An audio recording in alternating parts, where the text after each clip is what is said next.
Kia ora and welcome to our first community meeting of the year. And I'd like to ask Rachel to do it. E tia tua homai kia mātou, tō rangi Māori, tō aroha, tō kaha, tō maramatanga, mō tēnei rā. God, give us your peace, your love, your strength, your understanding, wisdom to make good choices for our community. In Jesus' name, amen. Amen. I'd like to call for the apologies and conflicts of interest, please. Thank you. So we'll go into public forum now. Is there anyone in public forum who would like to speak to the board? Sorry. So speakers, please. So first of all, we've got Charlotte online, representing the Glass Ceiling Collective. Welcome, Charlotte.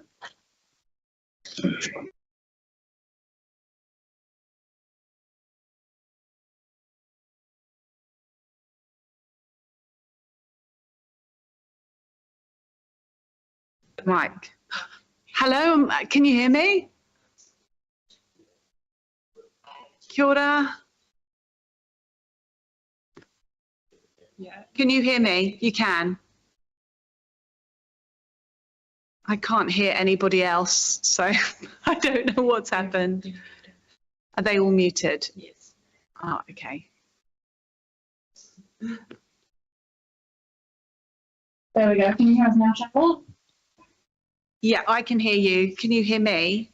Yes. Oh, amazing. Kia ora.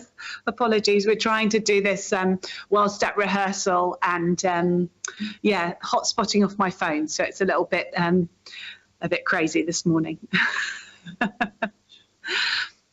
So would you like me to tell you a little bit about our project? Yes, please. Awesome. So Spark Live is a multi-sensory theatre production which is made specifically for people with profound and multiple learning disabilities. And at Glass Ceiling Arts Collective, this is what we specialise in. We particularly work with and as disabled people to create theatre for the disability community. Zoe here is one of the cast members of Spark Live as well. So we're here this morning in Tamaki Makaurau rehearsing.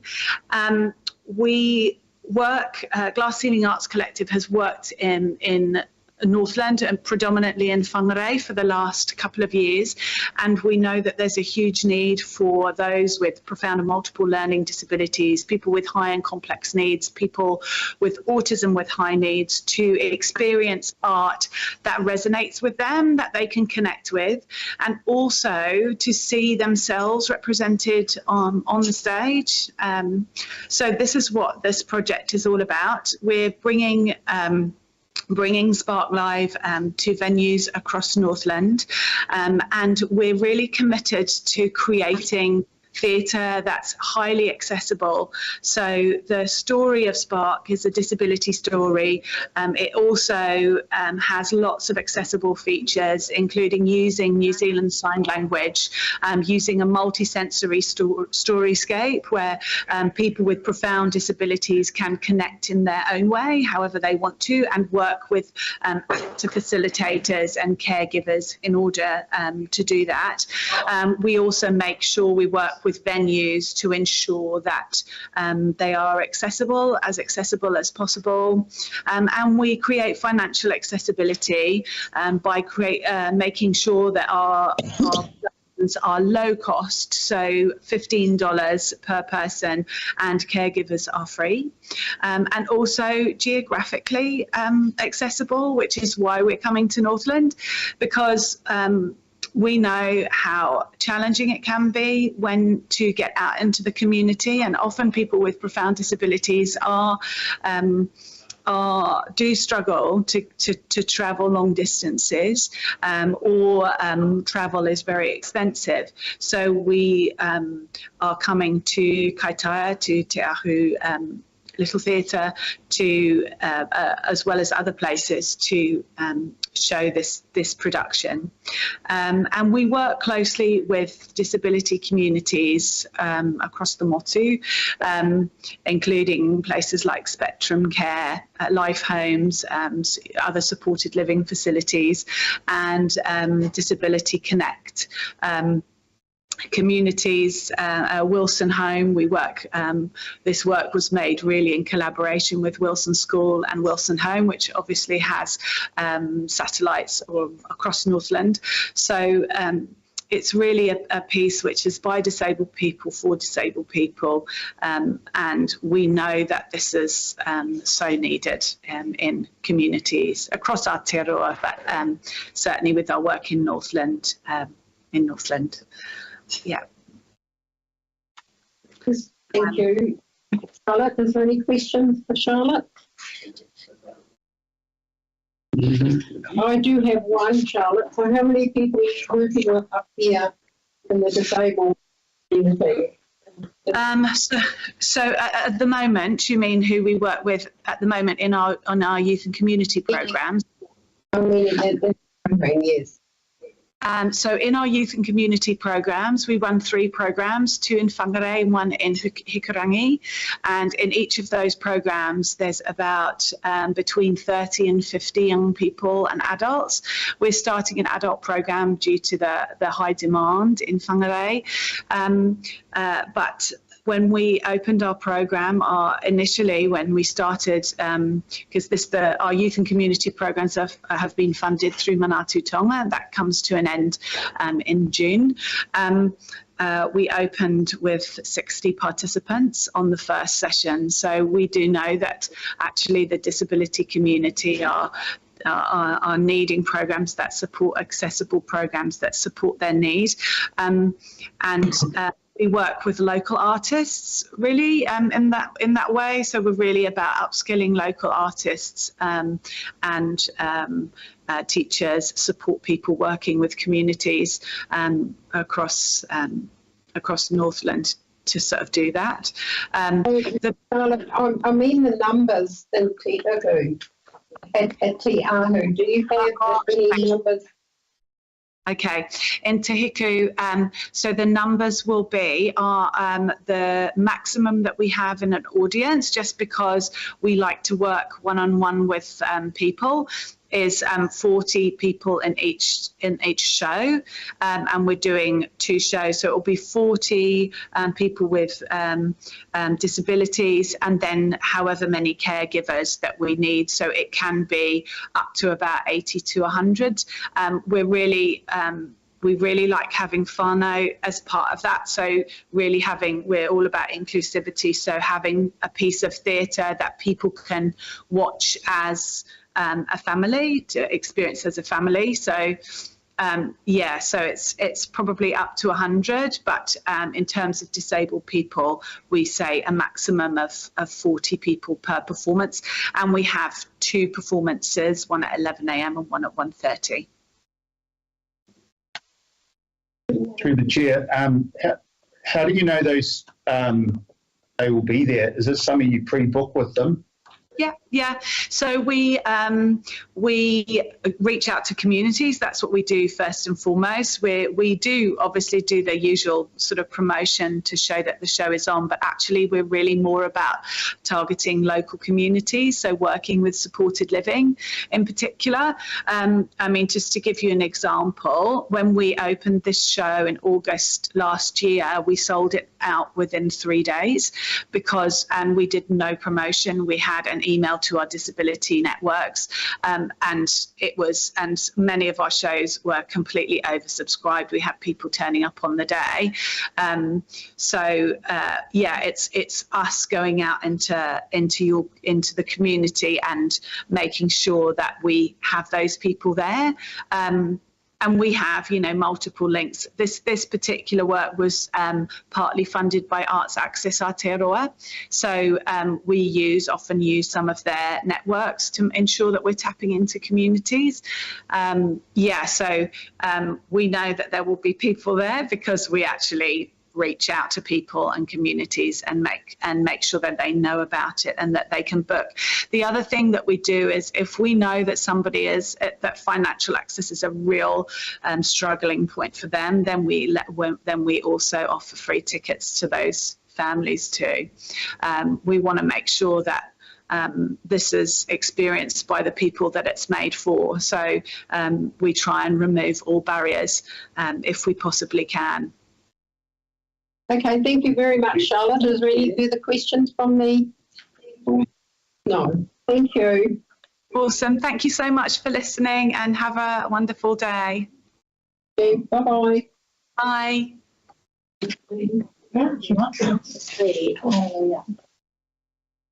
So welcome, Hayley. So you're representing Hoi Tangata, welcome. Hi. Yes. You have 5 minutes, Hayley. Awesome. Thank you very much. Tēnā tātou, my name is Hayley Koroi. I am one of many grandchildren of Vera Busby and Hakopa Koroi. My nan Vera was born and raised in Pukepoto, just outside of Kaitaia Town Centre. I work for a national Māori public health organisation called Toi Tangata, and we deliver kaupapa Māori pertaining to kai and korikori, so food and movement throughout Aotearoa. In particular, given my whakapapa, I also live in the Hokianga. I have a particular interest in ensuring that kai kaupapa are a resource within the far north. In 2022, Toi Tangata co-hosted a 3-day wānanga, Ngā Kai a Te Māori, at Waikara Marae on the west coast of Northland, alongside Joe McLeod. So Joe, is as mentioned in the application, is of Tūhoe descent and a chef of 50 years. He is also one of the foremost experts, I would say, of kai Māori. His wānanga consists of gathering various kai Māori, weaving baskets and pairing the food, the kai ngahere, with different proteins and cooking the kai in an umu. And from start to finish, the participants are involved in every stage, and Joe pairs the action and the movement of gathering and weaving with his knowledge around those kai and their relationship with the taiao, the environment, and various atua. So we've been doing a lot of work to get Joe back to the north to share his knowledge with more marae, who asked for it at the end of the previous wānanga. So from March to April, Joe will be doing a far north tour, taking his wānanga from Omanaya to Whaingaroa, and his final one will be in Pukepoto. So we've partnered with Te Uriohina Marae and Te Raroa Marae, in particular Waikarere Gregory and Tui Bedgood, who are both whanaunga of mine, to host Joe at the end of April.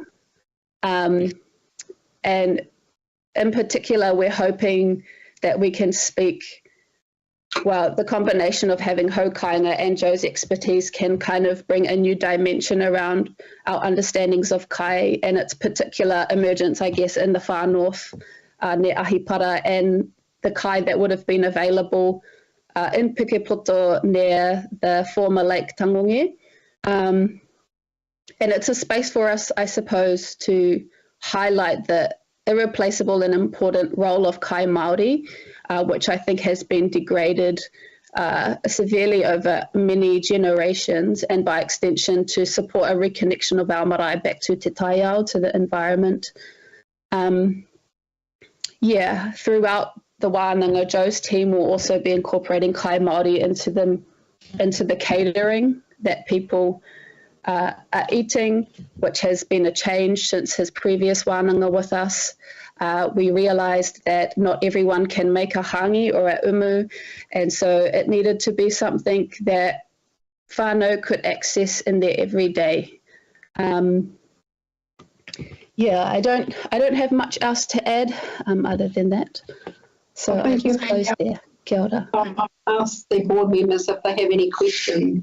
Is there any questions for Hayley, please? Oh, sure, Hayley, John Stewart. Is there any indication of engagement? Have you got any idea how, how many people are going to be involved? We are just putting the comms out this week. the last time we did the wānanga, all of the seats filled. We only were able to have a capacity for 30 because that was the capacity of the marae, but that was with less than 3 weeks' notice. Joe runs these wānanga throughout New Zealand, and every time he has very good turnout. I suppose the key for us here is ensuring that we get buy-in from those that are related to the marae, because first and foremost, it's for them. It is for Haukainga, it's for Aoringa Wera. And so I think given the relationships that we have on the ground, including to a number of rangatahi rōpū, we're hoping that we'll get a good turnout. And I suppose we'll also use approaching groups directly to ask if they would like to attend. Yeah, thank you. Hayley, Adele Gardner here. The only question I have you heard from Foundation North yet? Yes, we have, but they didn't provide us with the full funding amount. What was the amount that They gave us 12,000. We are slightly short, about 3,000 or 4,000, just under 4,000. Thank you. Are there any other questions for Hayley? Question. Kura Hayley, tina koe. Felicity Boy tēnei. I just wanted to ask about, John asked about the numbers. So Te Rarawa Marae is, quite a bit smaller, but Te Uriohina is, quite large. Especially the wharekai there is really, can allow for quite a number of people. 30, I guess, is quite a low number.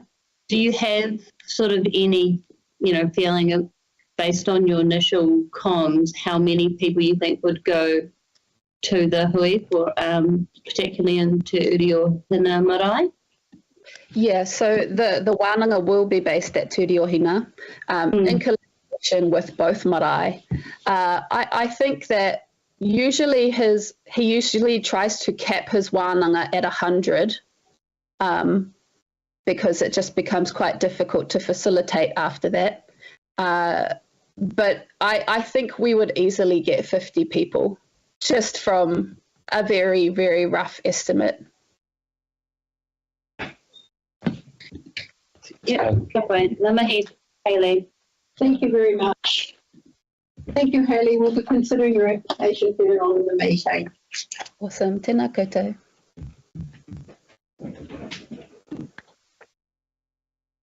Yeah.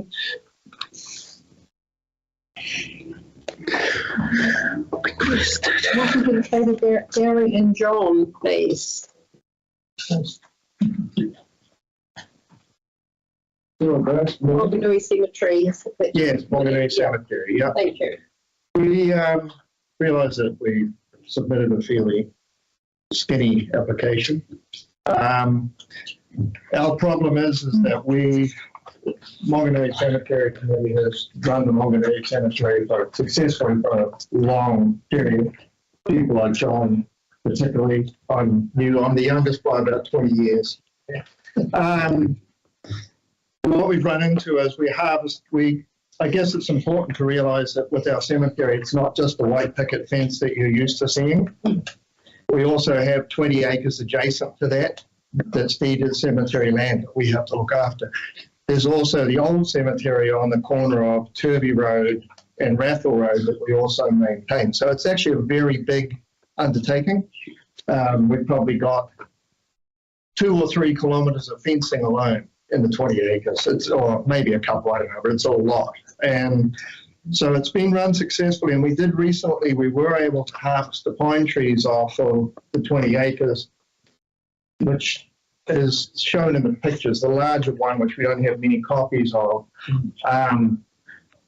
is prior, and then our current standard situation is that we harvested the trees, we took that money, and we used it back into the larger property. We did some fencing.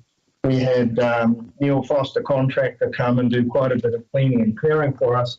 We're now at that magic point where we're out of funding, and which we've self-funded.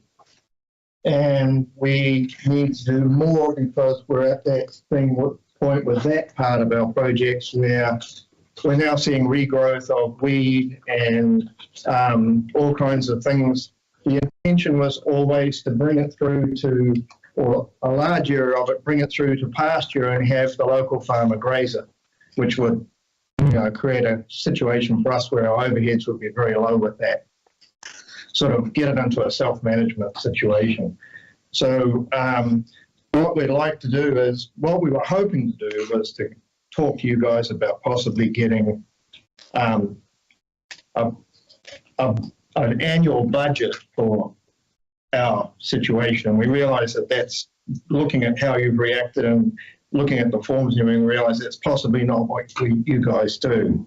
So what we've brought today is we brought bids along for our most current work so that we could perhaps get funding for that. And if you guys could help us with any recommendations or a way that we could travel forward with help, we would really appreciate it because we're a little bit literally in the weeds. We don't want to get in a negative situation. We bought a quote today. We'll basically, if we can get funding for that, we'll actually hold things for us. We are getting pressure from some neighbours close to the boundary. We have a situation where on our far back boundary, the actual fence was in the wrong place. So we may have to do additional fencing, especially if they go ahead with subdivision, which they are tentatively talking about. So we've also got a conflict, a friendly conflict between the parking area and the metal dump, where Hogan have got full of metal at the moment, and so they haven't got any parking. So in the long term, we hope to create a parking area on our side of the road and ease that conflict situation there. So yeah, that's basically where we are. We don't want to get in a negative situation. If we get into that situation, possibly have to look at handing the whole thing back to council. One of the reasons we took it over in 1995 was the Turvey Road Cemetery had gorse and tea tree in it up to 12 foot high. So we don't want to get back in those situations. We did bring that quote through for bulldozer and digger work to alleviate the fence line issues and also to hold the regrowth situation that we're in. So that we have pine stumps around the inside of our fence line, so it's impossible for us to load. Then we'll be able to handle it with tractor. We have, up until recently, we've been able to do a lot of things on mates rates and for no reason, no remuneration and that type of thing, but it's getting harder to get people to do those sort of things there. And that's why we did bring up the annual grant situation. We're sorry we didn't put more information in our application, but we only had short notice to get that in. Thank you. Is there any questions? But you would still like us to consider the $10,000 We would per annum. appreciate that. Yeah. So That would be boards the can't, most important yeah. current job. We've had boards lots of can't support. commit future boards to any funding, but this board can consider what it may wish to do this year and the next financial year, assuming that we've got funds to do it with. Yeah, we appreciate that. We were a little bit late coming to knowledge. That's it. Yeah, we have got this quote. Yeah, I see that. Mm-hmm. You got that. Thank you. Thank you. Thanks, guys. Sorry, We're out of here. sorry. My background is planning, so I always look at all the maps. So Oh, yeah. thank you for these. So just clarifying, council own the land? It's cemetery reserve land, and the council basically are the final option for administrating it. But, since 1995, and actually prior to that, but there was a bit of gap, I think, at 1982 to 1995, where nothing was done. and council still collect the fees for the burials and that type of thing, but they never distributed any of it. It went into the slush. So in 1995 we took it over, the administration of the whole area, and that's what we've been doing.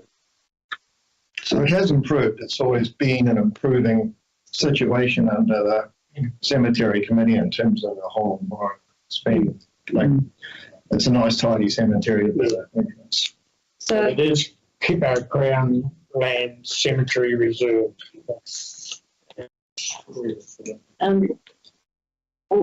Also as well, just almost thank you for everything you do for the community there as volunteers. As you said, it's hard and find, you would have the time these days. Yeah. I am on the council in the city for, and it is the council's job to set the rate in the annual budget. Yeah. So what I would encourage you to do today is to speak to our lovely governance ladies here. We've got Ellie here at the front of the table, and she can arrange a deputation to the council. And we're currently doing our budgets for the next 3 years. Yes. And so I think as well there's a number of groups that need funding to maintain council's land. You're already giving you time for free. Yeah. And so I think this is a consideration that could be addressed at this time, and it would be great if you could bring it up to We council. appreciate it. Yeah, it's great. Kaikoura, I realise, is very far away, but we do have our staff here, like we've got today. We've set up this this technology, so our staff can set up and then here at Yahoo for you to go online into the council meetings. Awesome. So Ellie here at the front, that's okay, if you could spare your time to speak to council, maybe the latter issue already read. Appreciate it. Thanks. Thank you very much.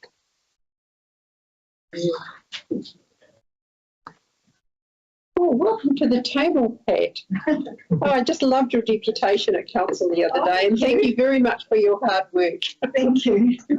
I'm here with a different hat on today. Yes. I'm Pat Miller and I'm Secretary for Monterey Community Patrol. The Patrol is an organisation established on the 20th of December last year and is affiliated to Community Patrols New Zealand, also known as CPNZ. In April last year, we became registered as both an incorporated society and a charity, and our organisation benefits the community by preventing crime and reducing harm by having active patrollers on the roads, providing a visible and practical disincentive for the commission of crime, and we work closely with the police, and we have a nominated person and nominated police who we liaise quite closely with. Actually, all of them pretty engaged with us. And we support and train members of the community to become active patrollers.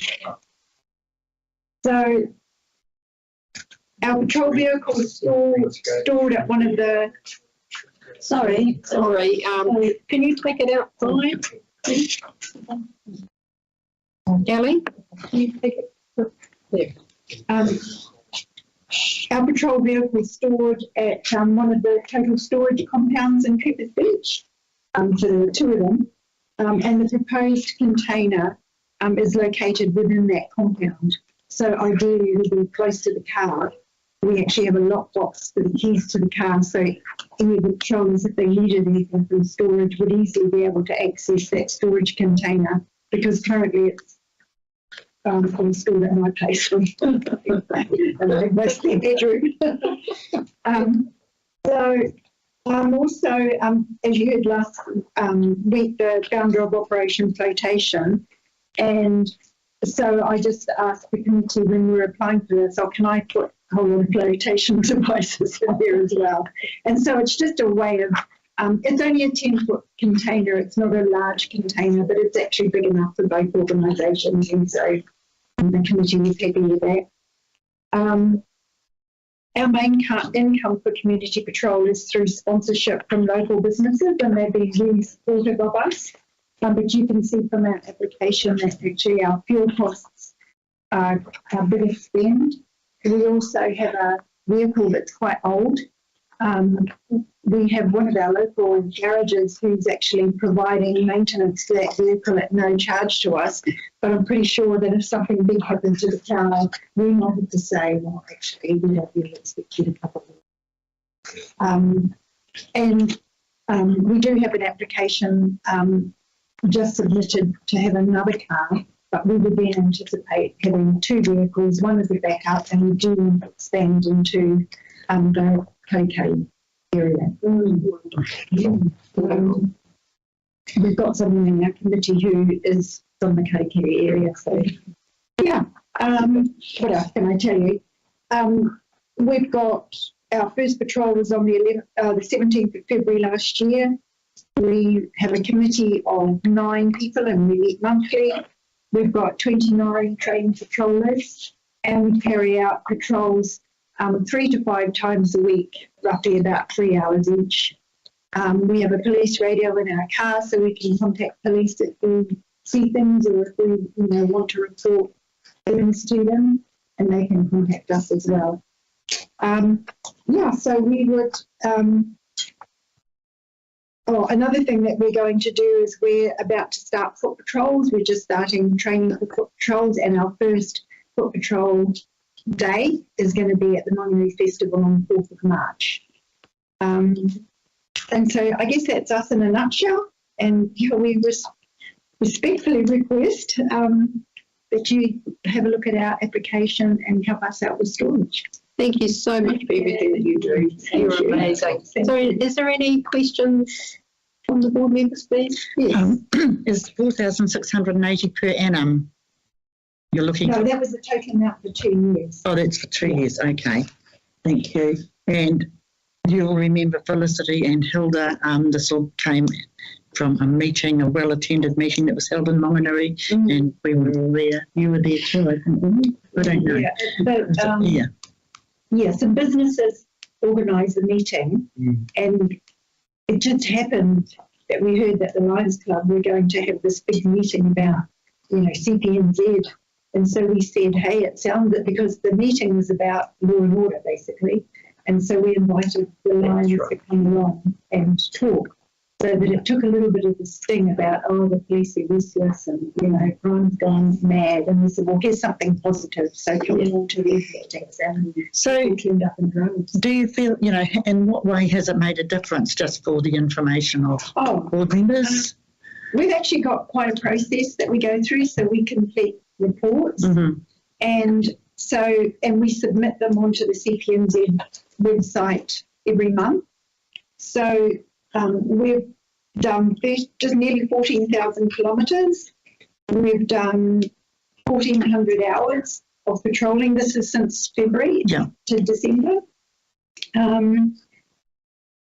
Between the committee and a few other things, we've done 1,600 hours in admin, 75 hours in training. But the incidents that we have reported to police through our patrol reports and sometimes on the radio, 53 were vehicle related. So that could be anything from seeing cars that we've checked the number plates and they don't match, so it's a stolen car, or just vehicles doing crazy things. Okay. Property, we've reported 19 property incidents. Damaged property,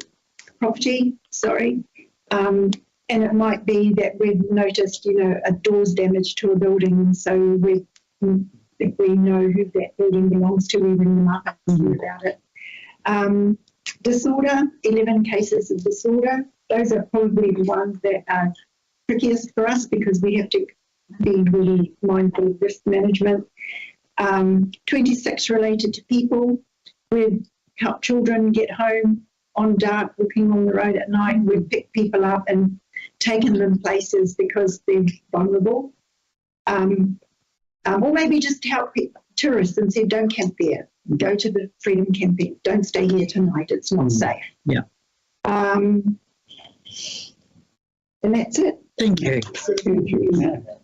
Well, thank you so much. All good. Yes, thank you. Thank you. We'll consider it later on in the meeting. Thank you. And okay, please. Yeah. Yeah.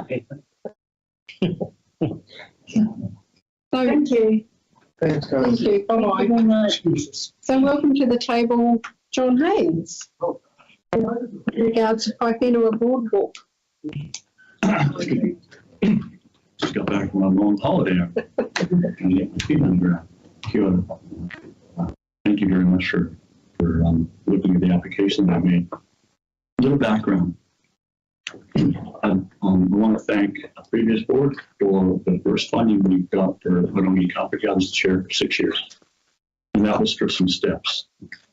That got us started in the tracks that we have created and improved from that humble beginning have raised the numbers of people using the tracks at Whanongi Kapiti.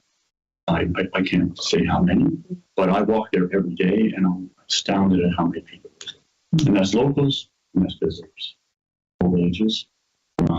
So in my application, I talked about build it and they will come. And I know, Felicity, you've got a lot to do with some of the work that was done. So funding for walkways like at Okanoni. And because I'm in a tramping group, I see this stuff. And I even walked here at this little one, just a track here towards the sports hub not too long ago. It's obvious when you build something, people will use it. I know that the current government's talking about not funding cycleways and walkways. I think it's crazy because there's other side effects, and that's we reduce health costs because people's mental health is improved and physical well-being. So this particular one there's a bit of history with it. Quite a long time ago, and during one of John Carter's terms, I walked with him, Mike Ward, who was our community board member at the time, and Alan Cornell, who had the job, had several incarnations since then. And we looked at this track. So are you all familiar with where it is? Yeah. So on the edge of Paiphenua Island, it doesn't look like an island today. And it goes out to a council reserve where Captain Butler's house was before it was floated across to its current position at the point. It's a beautiful walk, and it's been problematic from the beginning to now for 10 years. So after that discussion that we had in the walk we did, we agreed that on a camping group, some of us would open on the end part of the track, which was inaccessible by a more immediate track. And so we've been doing our best with that, but it's beyond the abilities of a few people with some secretaries themselves.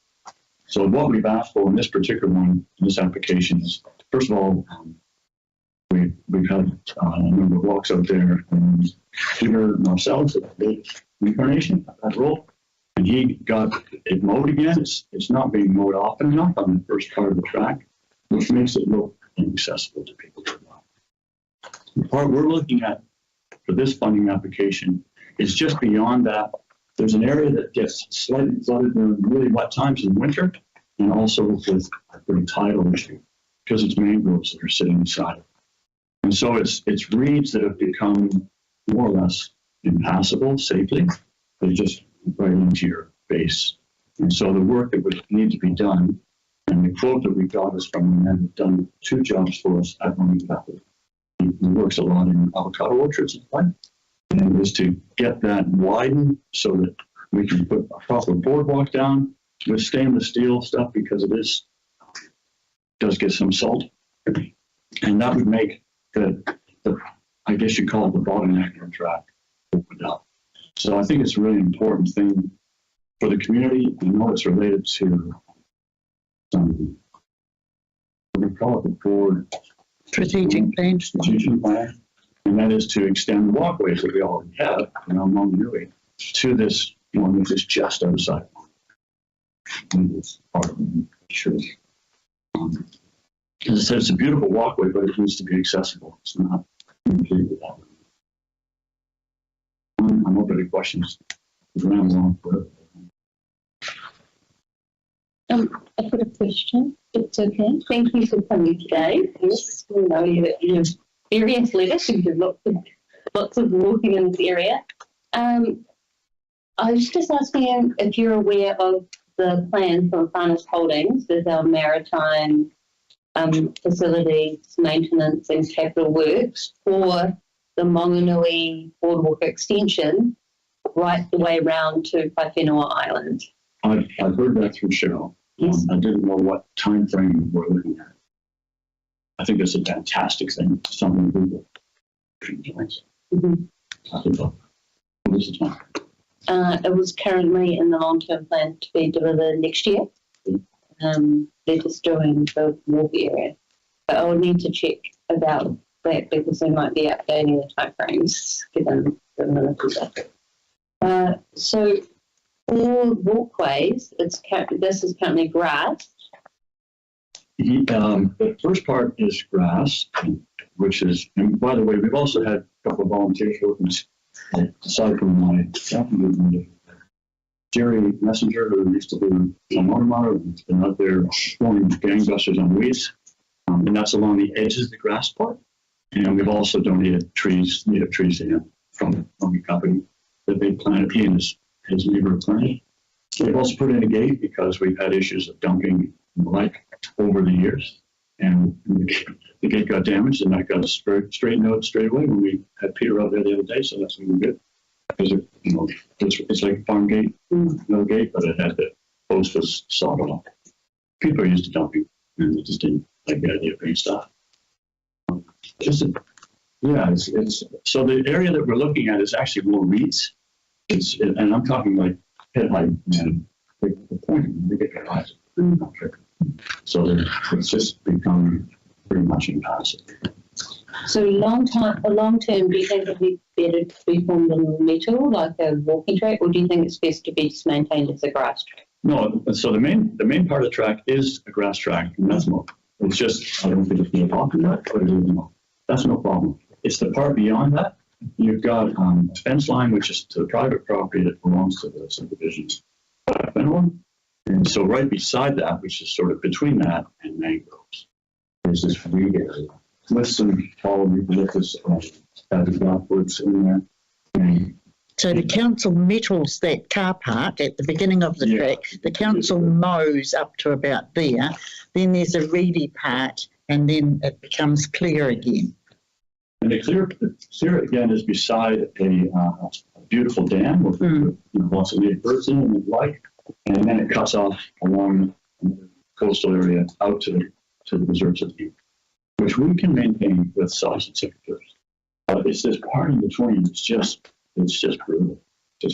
So it wouldn't be about meddling because it's inundated with water. You can get in a boardwalk, and that's what we're trying to do: is get it widened, get that sprayed, so that the reeds don't return. So I've seen it up north. Yeah, I won't go into that too much, but they often let all these boardwalks that are inundated by reeds. It's been kind of let go. But get a proper boardwalk because those areas that are really wet. What sort of length are you looking at?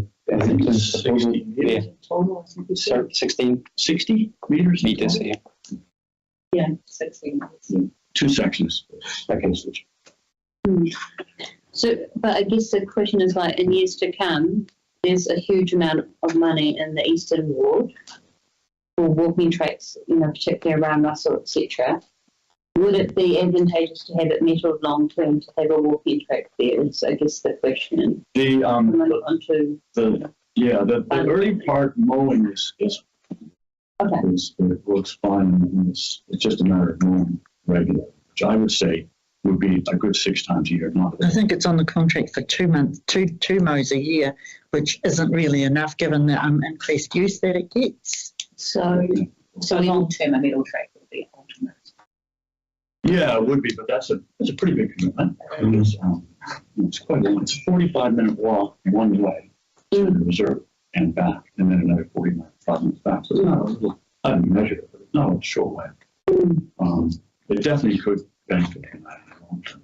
But then when you metal, mowing becomes problematic. Yes. You've got to kind of tailor. And so who maintains out the reserve end, John? I think it's a neighbour, isn't it? Yeah, one of the neighbours. They mow it. It's really nice. Yeah. Up there on the side.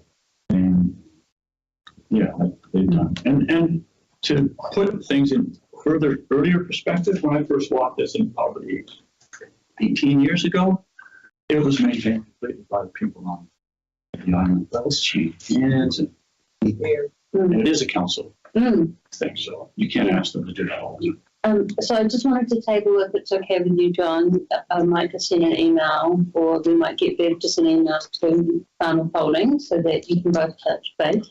And I can see Katie May, I think, is online there. So she does asset management. She's like the new Jeanette in England.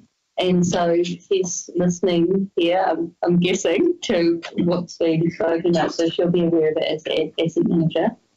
And then we put the budget into the long-term plan, and then we can deliver at the same time as the Haipirua Island That would be nice. boardwalk extension to make it all one project. That would be fantastic. So, if that's okay with you, Beth? We can send an email to Chris at Farmer Holdings. So we have a discussion and it will go on.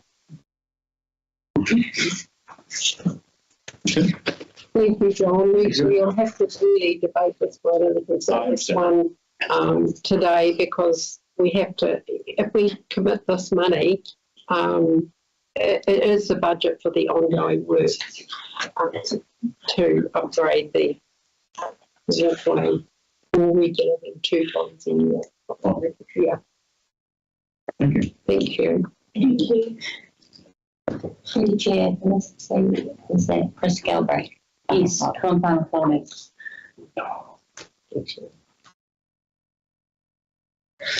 So now we have Fiona. Welcome to the table. You have 5 minutes. Okay. Basically come today to update the community board we were at after numerous issues of land drainage. We have finally had Tanya Rock to take over the spray contract this year, with Andy Finch was sick for the month of December. So Tanya is in charge of the spray contract, but Andy Finch is still in charge of the actual drainage and machine cleaning. Tanya has let the contract for Kōroi drainage, and just while I'm speaking to you now in regard to the far north 2 drainage areas, Motupengi and Waihara Kaikino area, she is about to release the PO order today, which is really good that we've finally got some action after 15 years. But that's a temporary thing right at the moment. Andy Finch is gone out for expressions of interest and put it on a website. Is it called Gets or Gets? Gets, is it? But I think the public needs to know more about how you get these things. I would like to send it in newsletter. What's the value of the contract? They're only small contracts because Kōroi only takes in $100,000 in rates. Kaikino Waihara might take in 8,000. The other one might be somewhere below 20, and Motupengi Kaikino, well, they got no rates this year because there's been some errors in the rating in the past, and they're sitting with a surplus. I don't know why it's on there. I've only just got this. I had to question him about the dates, etc. But I just wanted the board to know this is where it's at. It should have come to this community somehow. So I'm just informing you what I've been informed or what I've dug up over this time. Okay, here's his thing. What he wants, a 3-year contract out there. My concern about the 3-year contract, which is good to have for someone to take a 3-year contract out, but without actually having the work done, like last year or this year, the work that has come back from the contractor that needed to be worked through. By the way, our committee has had no meetings since April 2023, and I cannot understand how the council can even consider setting rates when we haven't even had a meeting and discussion of what work has come back through RFSs or requests from the committee, and how you can set a rate when you don't know what work is being required. And I can see that rates are going to have to go up if expectations of people, because of the work not being done for the last 3 years, we're going to have to go back to machine cleaning and instead of the spraying, because the weeds are this high, and the small weeds that you want to spray in the drain will continue to stay there because you're not going to get there. So that's what I raised to this committee, because you are the committee. I keep being told. We report to you, you report to the council. I need to tell you so you can tell them. And there will be, from this board, I hope, no approval of any LTP budget until we know what these figures are and how much is actually needed to be done. And particularly at the moment, Motutangi is rated 0 this year because they had a horrific rate increase. Don't know how, but council staff allowed it. So they're actually sitting with 0 rates this year because they have $130,000 of surplus sitting there. Ohara Kaikino are not taking enough rates with the work that's been expected. That needs to be considered to be increased. But for me to say to increase the rate, we need to have a work plan. We need to have some actual figures to increase the rate. Kaitaia's got 104 kilometres of drains. They're being sprayed at the moment, and until the spray contractor comes in with his comments about what drains need to be done, and then for someone to go and see what work needs to be done, we can't get that together either. So I just want to raise it to this committee. No approval of any LTP for drainage at this stage. Meetings.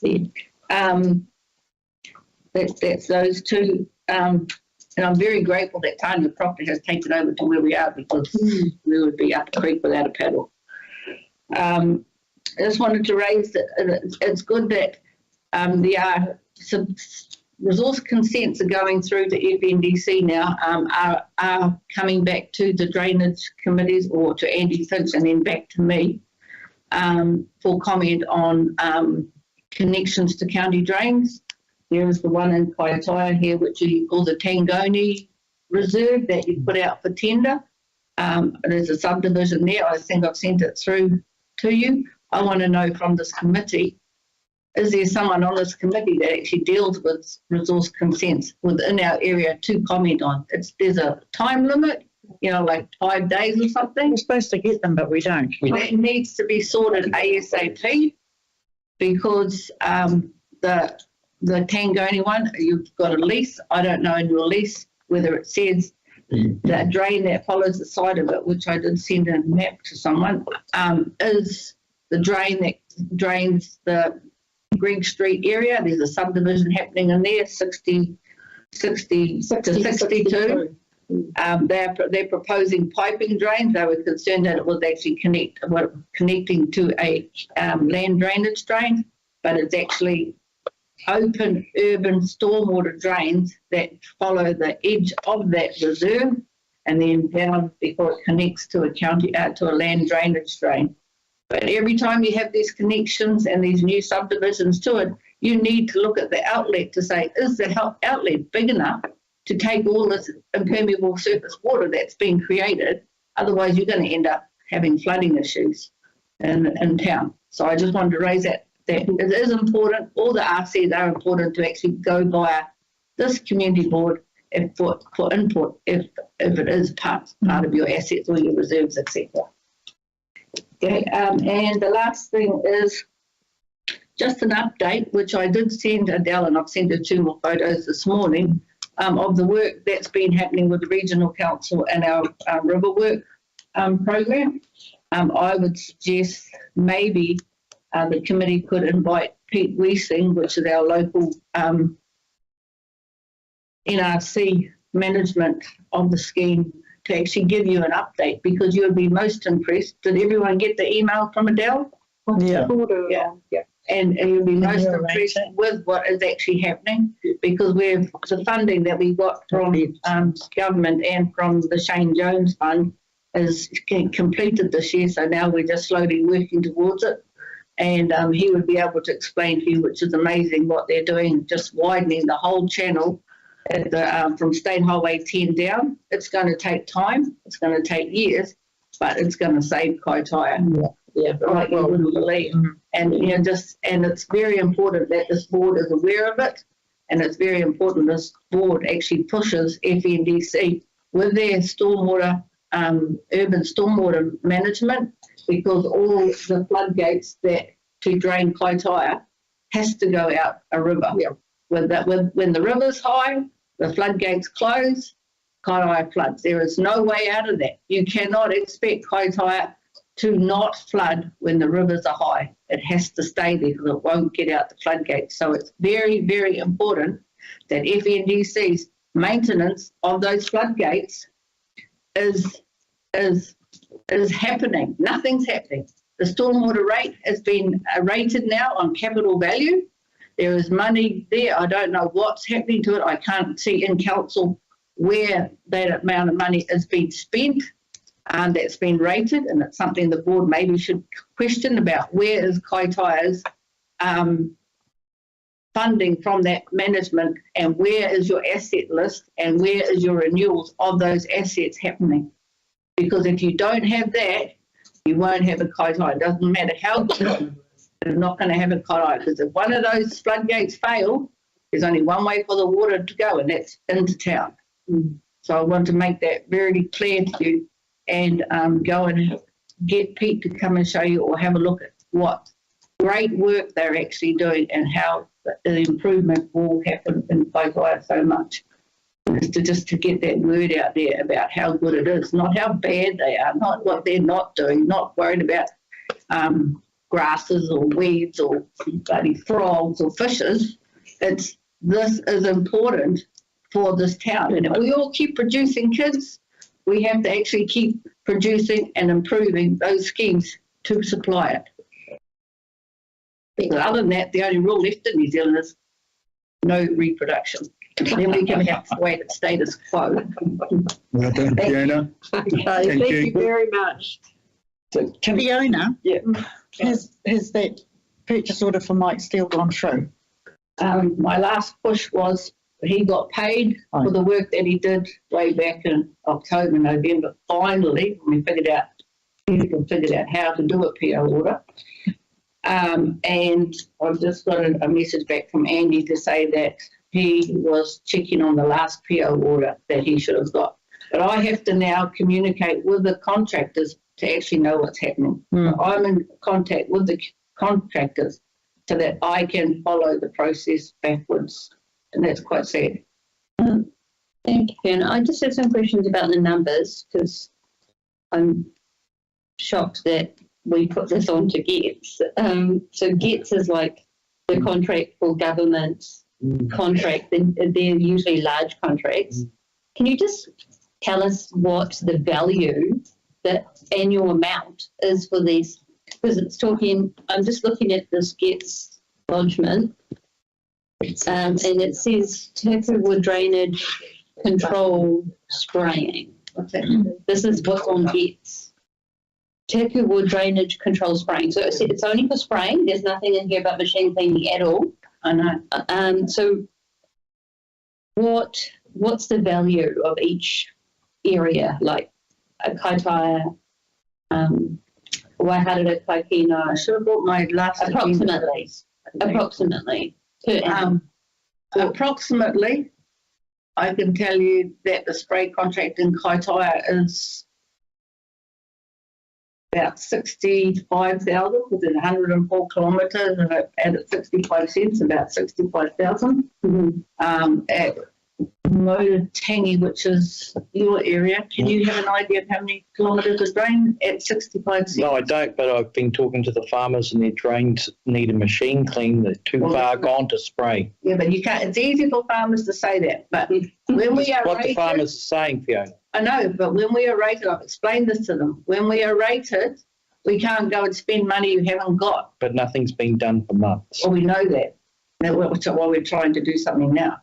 But what I'm saying is up there might be guessing. I wish I'd have bought it. Anyway, it's they might have 30, 40,000. Waiharere Kaikino, there's only 7 drains and 4 drains. There's only 11 drains. You'd be lucky if it's 20,000. Okay. And so what about machine clean? Machine cleaning, well, it seems to have gone by the side. The machine cleaning, I haven't seen the account from Mike Steele this year, but I did see a quote, and I think he's $160 an hour. So it depends how bad it is. And But is it 100,000, 400,000, oh, 50,000? no. We have a contingency of something like 10 to 15,000 Okay, so for either scheme. so 15,000 per scheme for machine cleaning, Well, and 65,000 a year for that spraying. would be the For the first largest one, because I know them well enough. But the other ones might be a contingency of 5,000. So it's 10 a year. We'd already agreed that we keep a contingency of different figures for each group, each area, so that in the event of slumping, flooding, blocking, etc., that we have the money there to actually go out and just do the job. But I don't know. So the reason I'm asking for the numbers is I'm extremely perplexed as to why there hasn't been a direct award to a contractor that has these expertise, and we're wasting time and money and creating frustration with putting on guests when it's totally very low scale. That's And We have got the contractor with the expertise. That's Mike Steele in our area. I We've understand. got the spraying people. I understand that. So, We haven't got a purchase order to pay them. correct. So that's what I'm saying. Why haven't we? We organised all this 18 months ago. Correct. So why did the board put a limit of 10 grand on this anyway? Because it's to follow through with the budget, because the 10 grand would be, there was no machine cleaning put up, just like right now he's saying machine cleaning.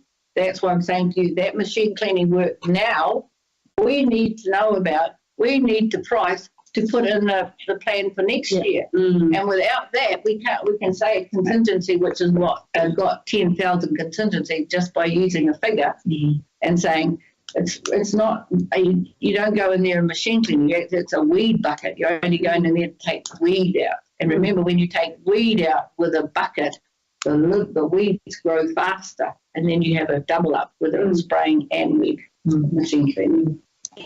But it is a responsibility of the committee. So Fiona, when would be possible to have the drainage meetings? Next month?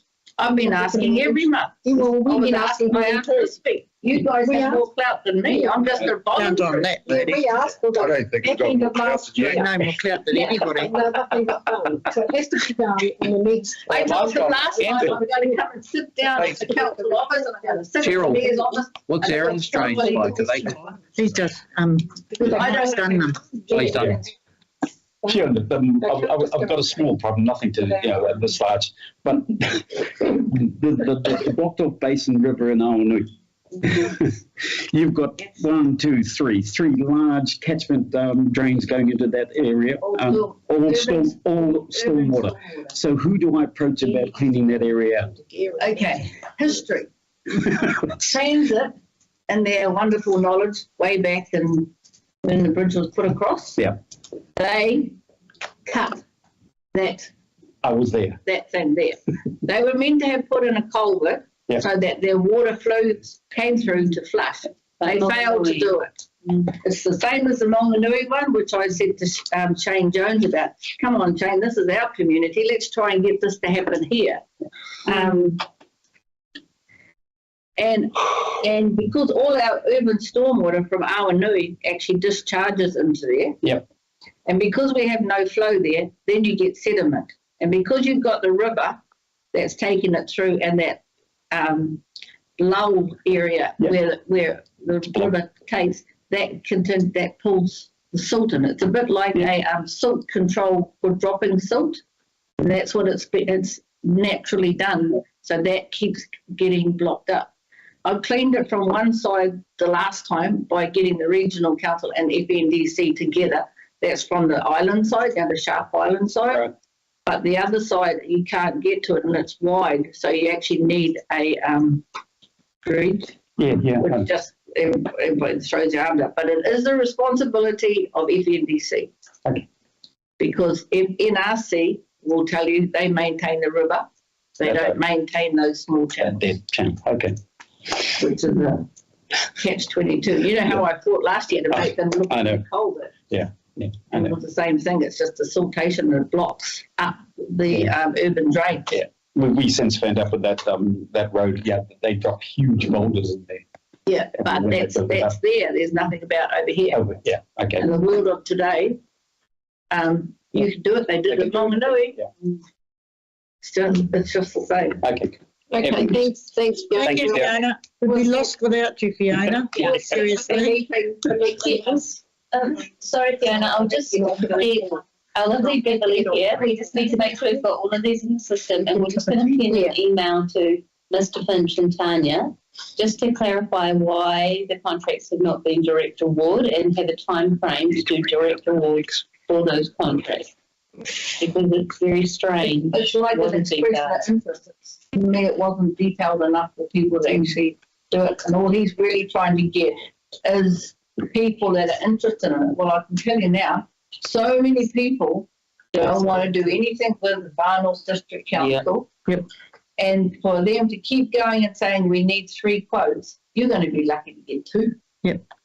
And my advice to you and the community board is we do not want any spray contractors from outside this district because each different catchment has different levels of water or different winds and that when you can or can't spray. To have someone come in, which has been done in the past when I was on council, is you get someone in, like it was, as a firm, and they just come in and they spray it. They've done their job, they sprayed it. Whether the results are right or whether they're not doesn't matter with you. And when you have the local people, they can go and do that area today, or the tide's not right, which is really important in a lot of areas. You've got to do it with the tide. Yeah. Okay. But I really encourage the board to go and see that regional council what they do. Well, can we schedule another meeting? The last one was cancelled. The Drainage one. I know, keep getting cancelled. Yeah. Oh, and by the way, that's the 21st next week. There's meant to be a meeting here that was cancelled from today and moved next week to do with the management plan and the resource consent that Martel and the regional council we're going to look into it. And that I make the understanding, Adela, that you know that. Yes, I do. Between 10 and 11 a.m. Here. Yeah, upstairs, yes. Sorry, what was that? It's Drainage. to do with the resource consent for NRC and the management plans. Whether we need one or whether we don't. Yeah, and so this government is looking at making things easier for people, so I hope that will be taken into account. But my concern is contracts have been let to consultants that will be there with an idea of not quite what we have here. And it's another one of those, sign here, out to a consultant.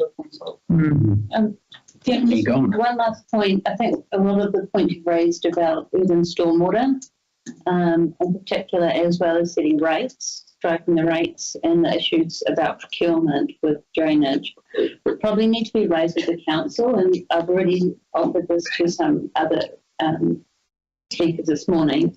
Ellie here can arrange a deputation to council. We're doing the long-term plan budgets at the moment.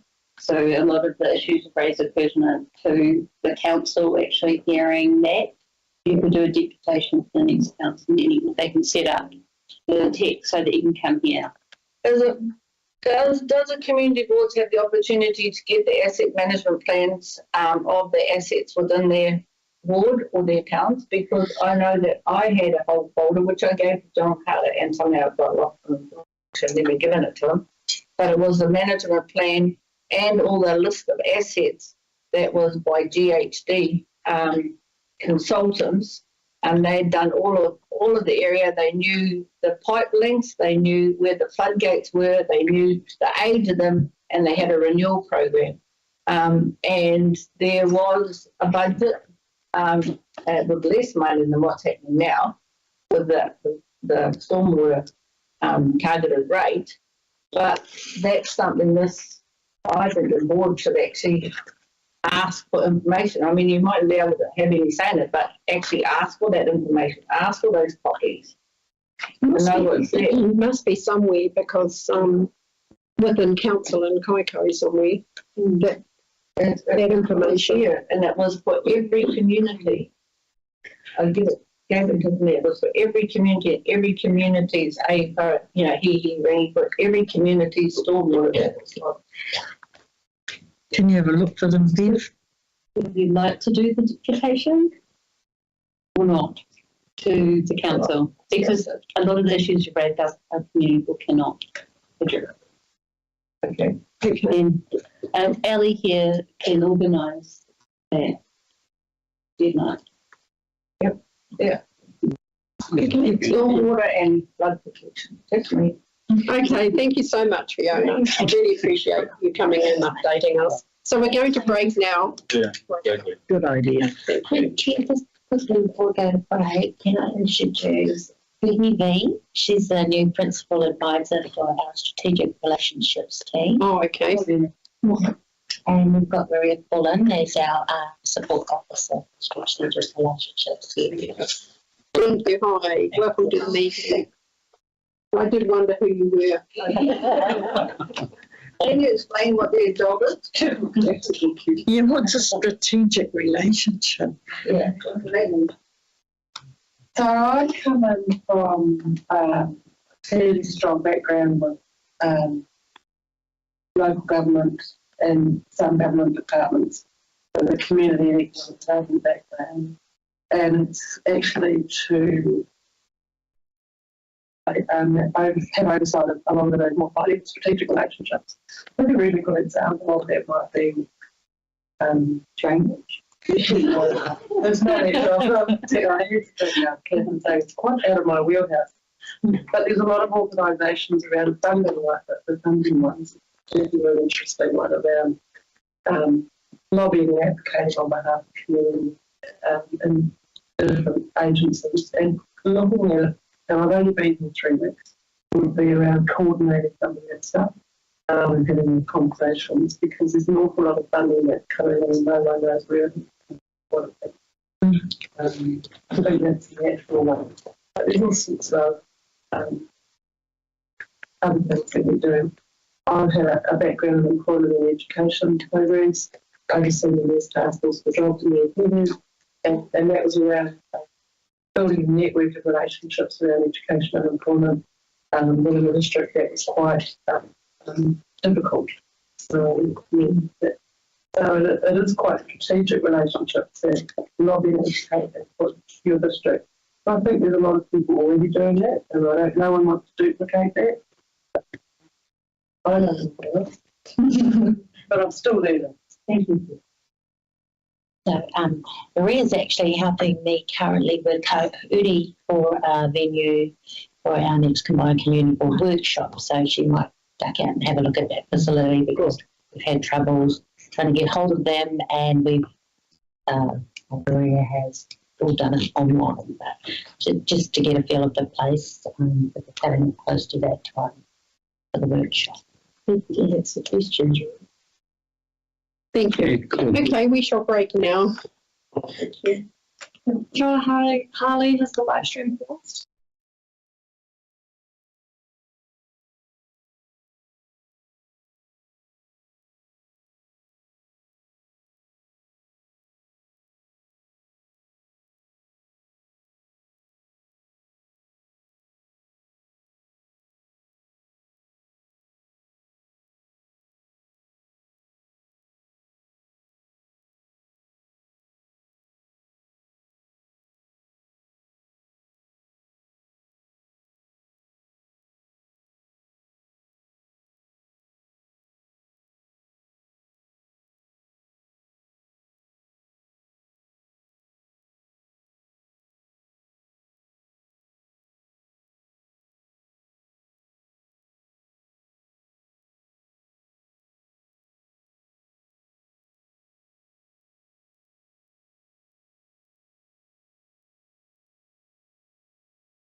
Thank you.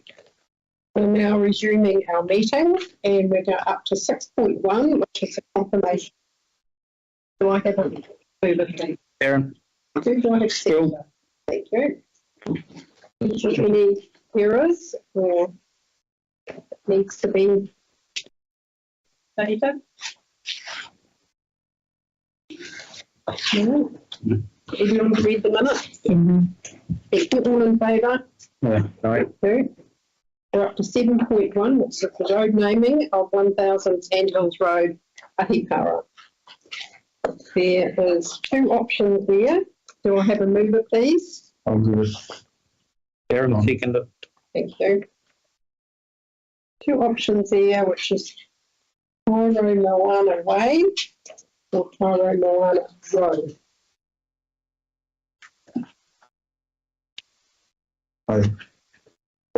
I'm all for Te Moana Way myself. Can't see any reason why we can't support that. I'll support that. Okay, all in favour? Yeah. Thank you. Can I just say that Te Moana means just to look over the sea? Okay. Oh, does it? Yes, please. Nice. Thank you. I didn't know that. To 7.2, which is the ground lease to Douglas Bay Sea Scouts East Street Tide Park. I'll move this one. Do I have a second, please? Yeah, I will. Okay. Any discussions on this one? What was the name the last lease was in? Is it the same? Scouts Aotearoa or Scouts Bay Sea Scout? When does it matter? Probably not. Douglas Bay Ski Scout. So there's 2 options there. Option 1 or option 2. I recommend option 1.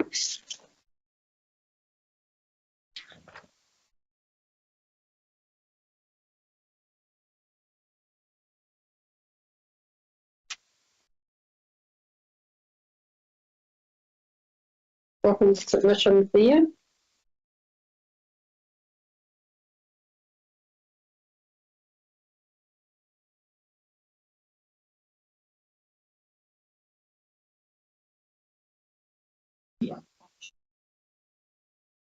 So I have a mover. I move option 1. Second, please. I'll second it. Yeah, thank you. All in favour? Aye. Up to 7.3 for the deferral of North Park toilet construction until 1 year of the next LTP being 27-28. I'll have a mover, please. Madam Chair, can Can I have a mover, please? move? Thank you. Well, no, I don't move it like that. I want to change it so that it says instead of this project, it says the North Park toilet construction, so that it's clearer. Yeah, well, that's what we're proposed. Yeah. And that was picked up by Ellie. That's why I said it that way. Are we able, Madam Chair, are we able to discuss this now? Yes, I have a seconder. Oh, I'll second it. Cheryl, you removing it? Mm-hmm. Thank you. Okay, discussion. Felicity, you might be able to help with this, but does anyone actually, has there been no community pressure to go to? Yes, there has. By who? By whom?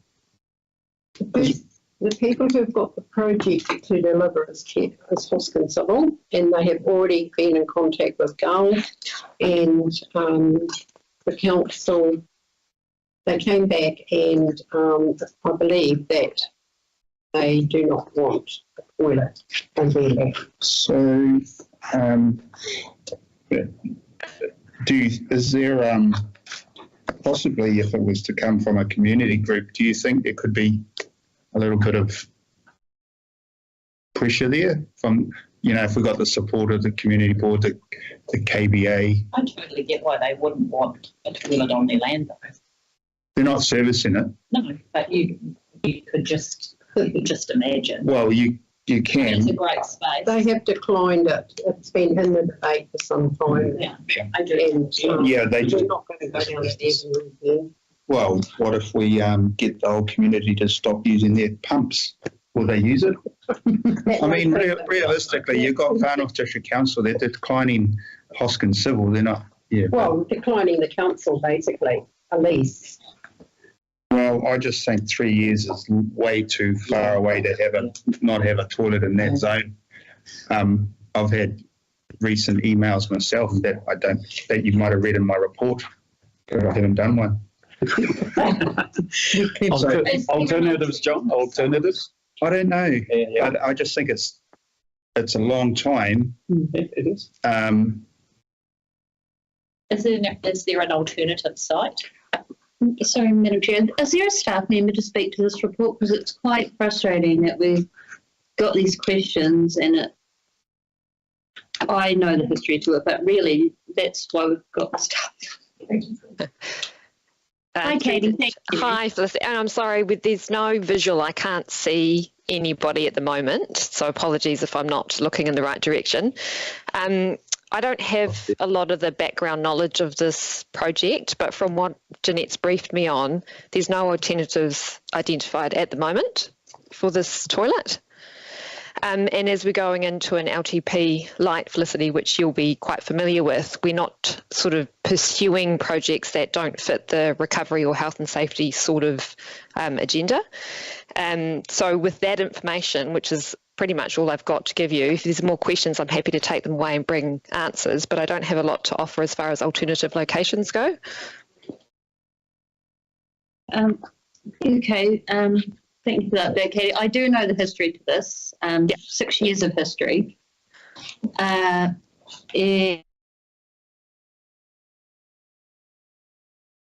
Issues, license to occupy for structures within the carriageway of the legal road. The site that we were going to put the toilet on, if we couldn't have security of tenure from MITRE 10, was on the corner as it goes around the bend to go in the road reserve there, or anywhere in the road reserve, anywhere along North Park Drive. The other alternative was at the end of the cul-de-sac going towards McDonald's, and council has an esplanade reserve there, and as well as the road reserve, and we could issue that to ourselves to go there within the road reserve if we wanted, as well as in the legal reserve. I searched the title, I gave the title to Jeanette, and then we were told that that Gull was going to give this alternative site, so we don't need to worry about those other options. And now we've been told that Gull is now not going to do it, so it is frustrating to hear after 6 years people seem to have forgotten those other options. Is the reserve site that you mentioned, Felicity, is that the one on North Parkway? No.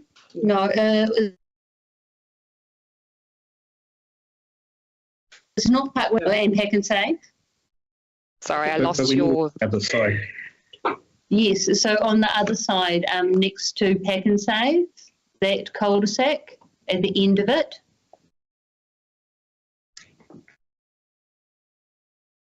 I know there was North Parkway, there was a reserve, which I feel like may have been near the McDonald's, but because, is there a waterway at the end of that road? Or are we on the other side? Yeah, so I think Jeanette we've put in the report that it was deemed to be unsuitable because it was next to the waterway? No. And no parking, or I'm thinking a different location? You don't actually go over the stop bank. Yeah, I can give this to the staff. There's the giant, it's called North Way, yeah. At the end, there's the giant water tank of reserve, and then there's a turnaround area, so people would go at the end of the cul-de-sac as you do, and you do a loop, and then you stop within the road reserve, and then the toilet would just go in either the road reserve or within the esplanade strip or esplanade reserve. The council manages and administers.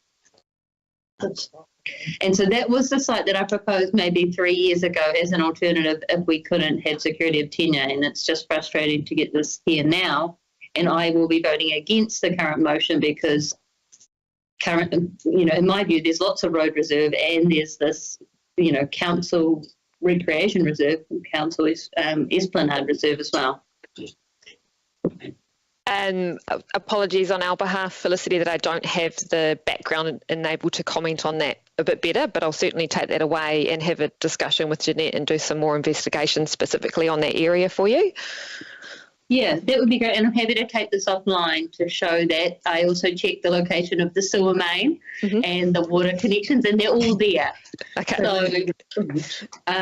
So, I just wanted to check with staff. It's okay if we move this to lie on the table just to check those aspects before this money is removed, because we've been waiting 6 years, as John has highlighted. The community has been waiting 6 years. And we do have options that we could if we could take that offline to discuss, please, Katie. Yes, no problem. We're going to leave this to lie on the table at this point. We need to vote on that. I'm happy to move. Yeah, thank you. All in favour? Well done, Felicity. Felicity and Rachel. Thank you, Katie. We'll talk soon. Thank you. So, Madam Chair, this is another example that maybe the councillors can bring to the Development Financial Contributions Workshop on the 21st of February, that when a commercial subdivision, for example, is being proposed, that financial contributions are taken for any amenities that we may need in the future. Oh, exactly. Through the chair, I mean, at the end of the day, in hindsight, very, very easy to just mention, but do you think Gold would have said no to a public toilet that the council are paying for and servicing if it was the difference between having a site there or not having their site there? But it should have gone back one step further to that than when the original developer developed, the whole exactly. Woodpark subdivision. He should have been told, right, you put in a toilet. Well, the board never ever got that resource consent from the council. No, and it's not that easy. Should have made. Yeah. But if you have a contributions, financial contributions policy, then it'll make it easier. Madam Chair, just to address that as well, the new district plan is being notified, and part of the assessment criteria for subdivisions, if public amenities such as public toilets were part of the assessment criteria, then that would have to be addressed for every subdivision, including an industrial commercial zone. So I'd suggest that our board could speak to that, because we already have our submission to the new district plan as part of our submissions at the hearing for the new district plan. And now moving on to 7.4, which is project funding reports. Do you want to move it, please? Second. Is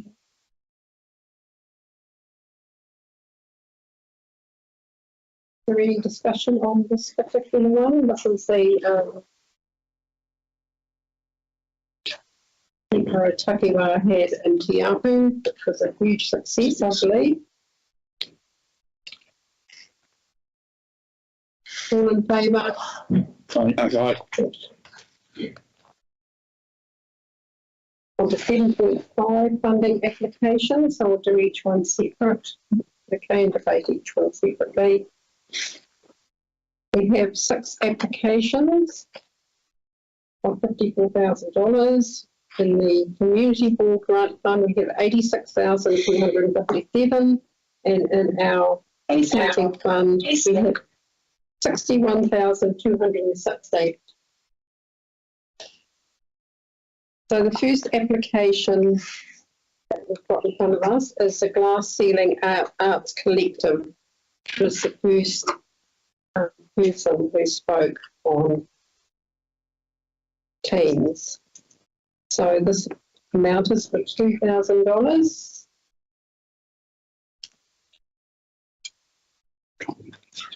Great cause. Yeah, I suggest we approve that. I suggest we approve that. It'd be nice to see something for our, disabled community to enjoy and not just attend, but take part of. Yeah. Through the chair, I agree with Rachel. I was trying to come up with a plan because when we were talking to that lady, and she was talking about people that can't afford it. What can we say? Okay, we'll give you $2,500, but our 80 people get in for free. So no one has to. No one has to pay from to Hiku. I don't know. Is that they're still getting?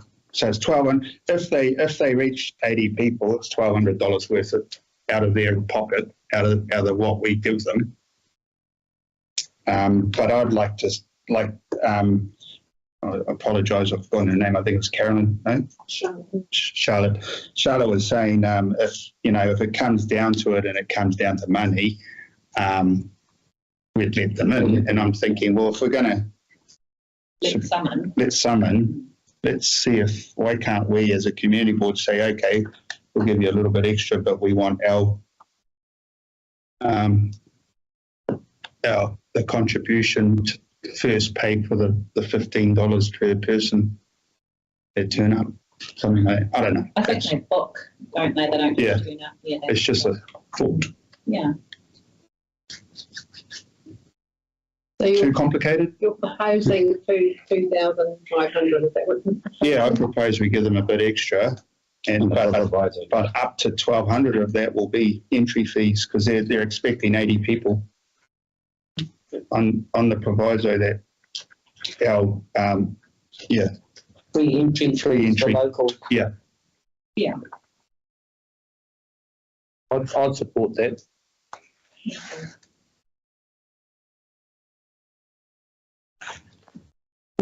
So you're proposing and you're checking it, or Rachel's upset? Any other discussion on it? All in favour? Aye.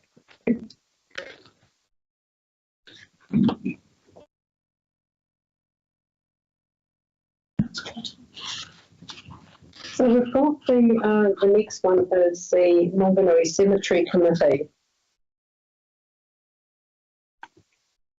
Madam Chair, I would like to move that we grant them $10,000 from this current donation thing. Are we going to have a grants and donations fund next financial year, or don't we know? It's the only thing we do. Yeah, I know, but do we have the money to even do that?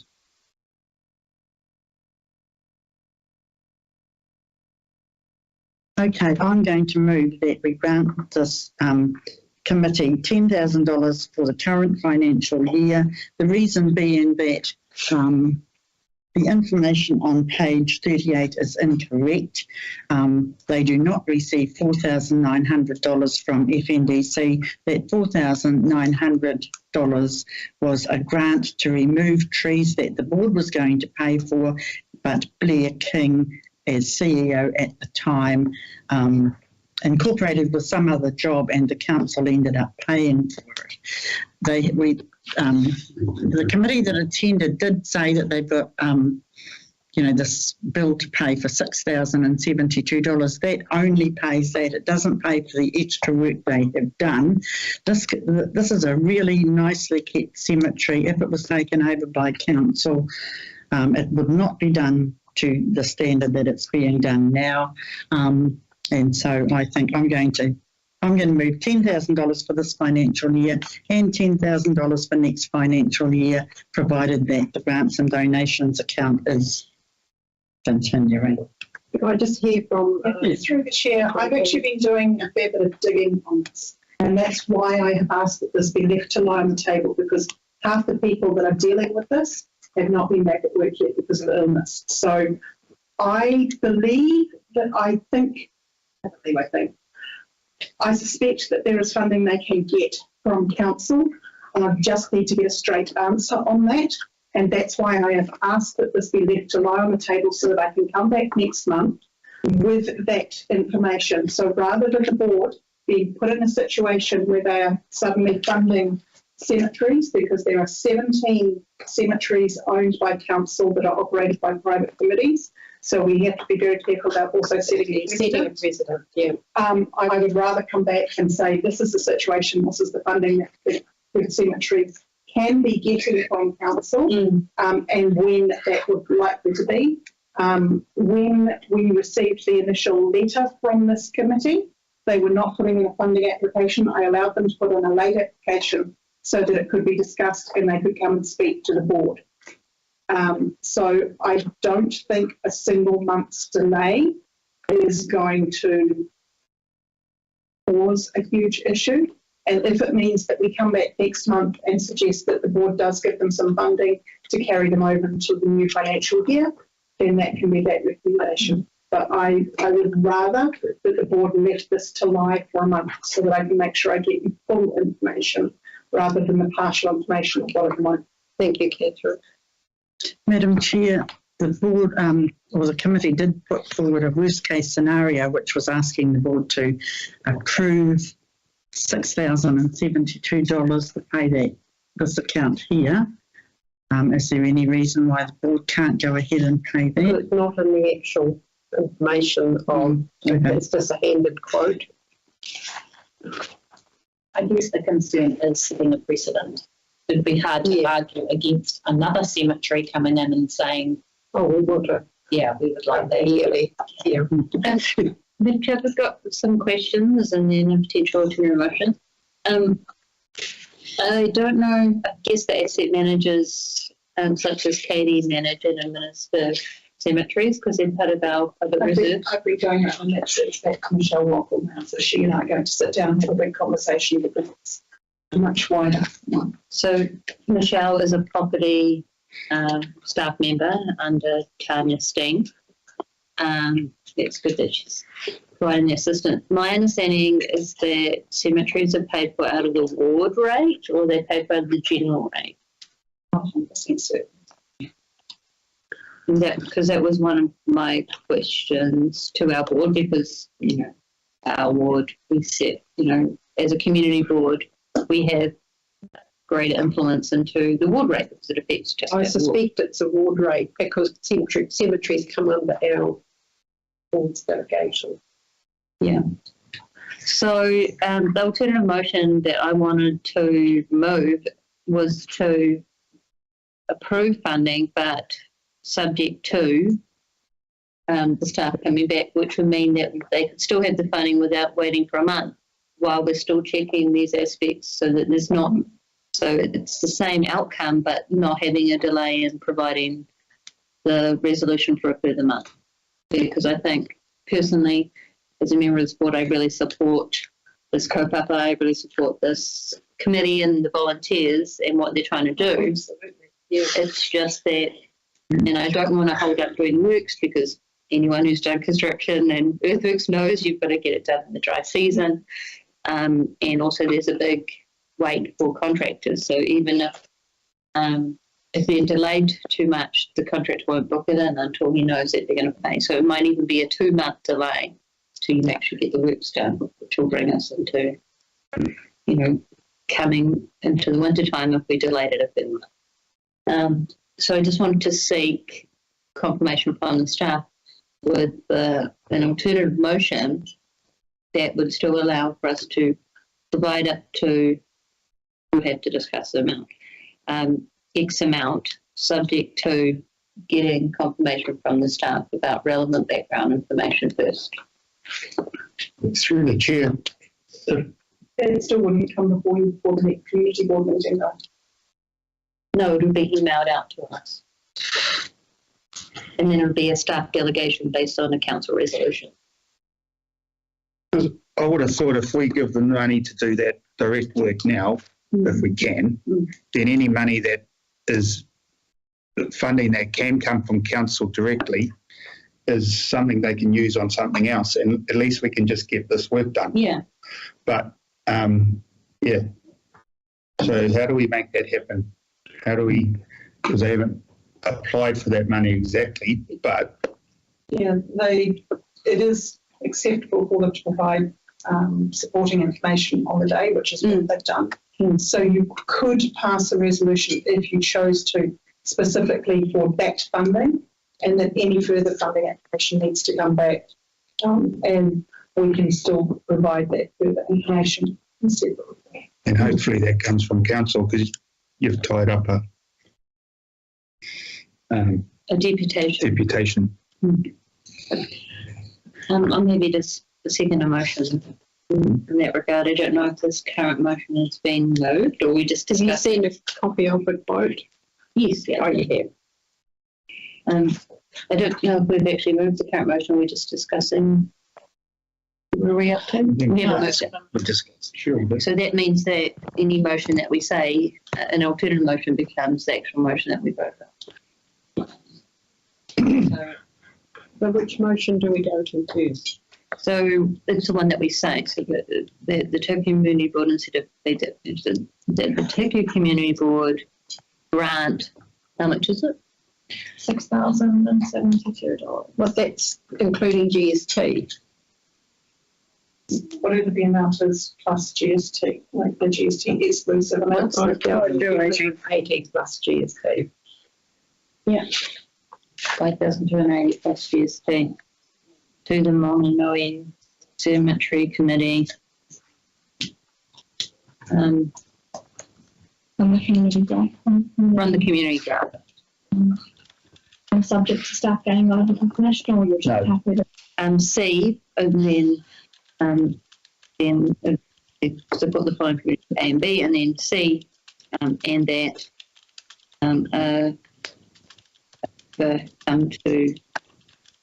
staff paper come to the community board, outlines the background, funding, rating, community, and the background, funding, and rating information pertaining to volunteer-led, council-owned cemeteries. Through the chair, councillor, could you provide that to Ellie in writing so that she can add it into the amendment? Yeah, I'll stand next to her and annotate. Through the chair, getting back to the previous discussion, so does that negate setting a precedent? Well, this is what I'm a bit concerned about. Well, I think it does, because it's specific work, right? Yeah. If another cemetery wants to come to us about something that's outside of the funding that they get through council, there's nothing stopping them. If they need to cut down some trees, we can look at that as an individual. Yeah. Okay. Yeah.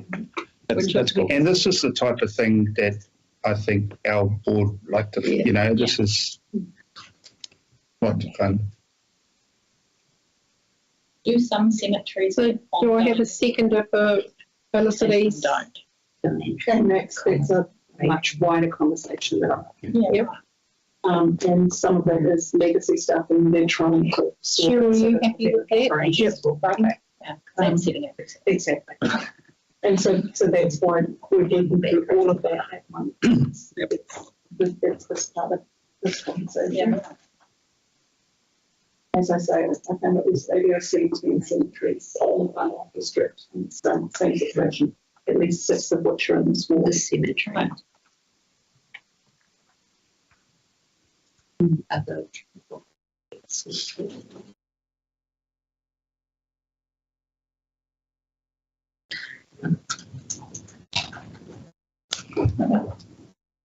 Treatment, volunteer,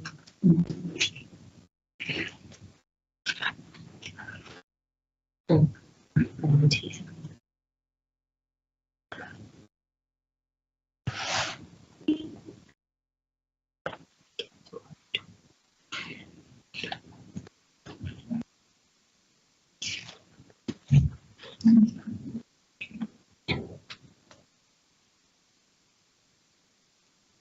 Okay, so the amendment is that the Timothy Community Board draft from Whanganui Cemetery Committee $5,280 plus GST from the community grant fund to support the following community outcomes. And that a paper comes to the Hiku Community Board outlining the financial, rating and operational background relating to the cemetery and other council-owned volunteer managed cemeteries in the district. Happy to move. Happy to move. Happy to move. I'll second. Yeah. Is everyone happy with that resolution? No. All in favour? Aye. Thank you.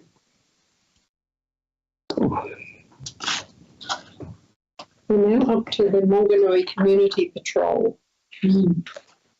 Move. Second.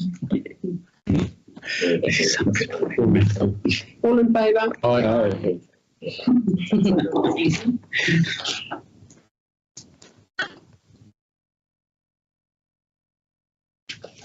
Funeral Boardwalk. Application, $28,000. Madam Chair, I don't agree with the recommendation to decline the application. I think Mr. Haynes indicated that he has a group, which is actually a proven group, who are prepared to do maintenance. It says there has been no feedback from local iwi or hapu. Well, we've had our concept plans done, which included this. Iwi and hapu had the same opportunity as everybody else to make comments and may have done so, for all I know. The Paewhenua Island Walk is in the board's strategic plan. It was also identified in the concept plans, and since the matter's been raised, there's been a lot of positive interest from local people in the community who would like to do the walk. The walk is actually already there, and as I said before, the council pays for metalling the car park at the beginning of the walk, and it also pays to mow, although not quite often enough, the area of track that goes up to these reeds. Now, once you get to the reeds, there is an area, as John Haynes said, that's kind of hard to walk through, and that's the area that he has got a price for doing the boardwalk. I would imagine if somebody's going to give a quote for doing the boardwalk, they would need to get any necessary consents anyway, one would think. This is a question. So do we have any staff online? Do we have Katie as asset manager online? No, but I can try and pull her. I was speaking with Peter earlier. He said that if they're going to come in and talk about this, they'd rather do it as a full report rather than just coming in ad hoc, so that they make sure that they have everything correct. So who's Peter?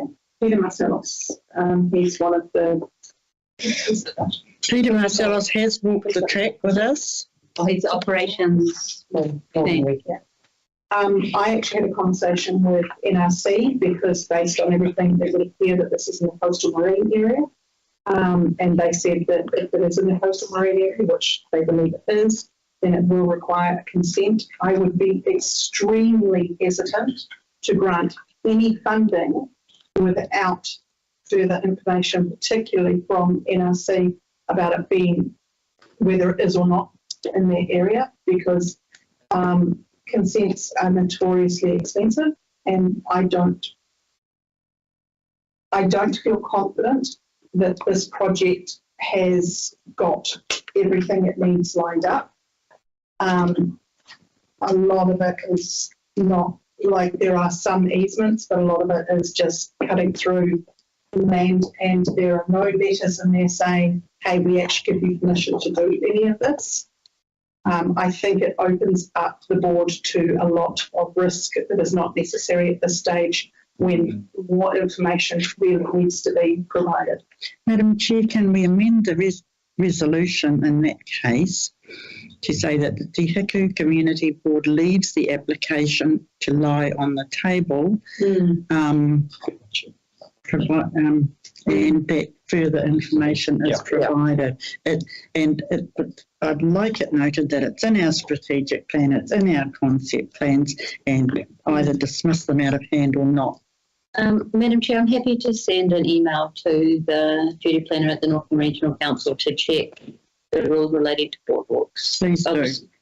I email them all the time, so I was just, that would be great. So I could just get clarity from their consents chain that about, I was chatting with Josh last week about the boardwalk, and if the boardwalk won't work without a consent, we'll just scope it to not need a consent once we find out what to do. Through the chair, something's happened at Henderson Bay, and that people have done a great job of cutting a new track and doing all this work without consent, without permission, and it's causing an absolute storm.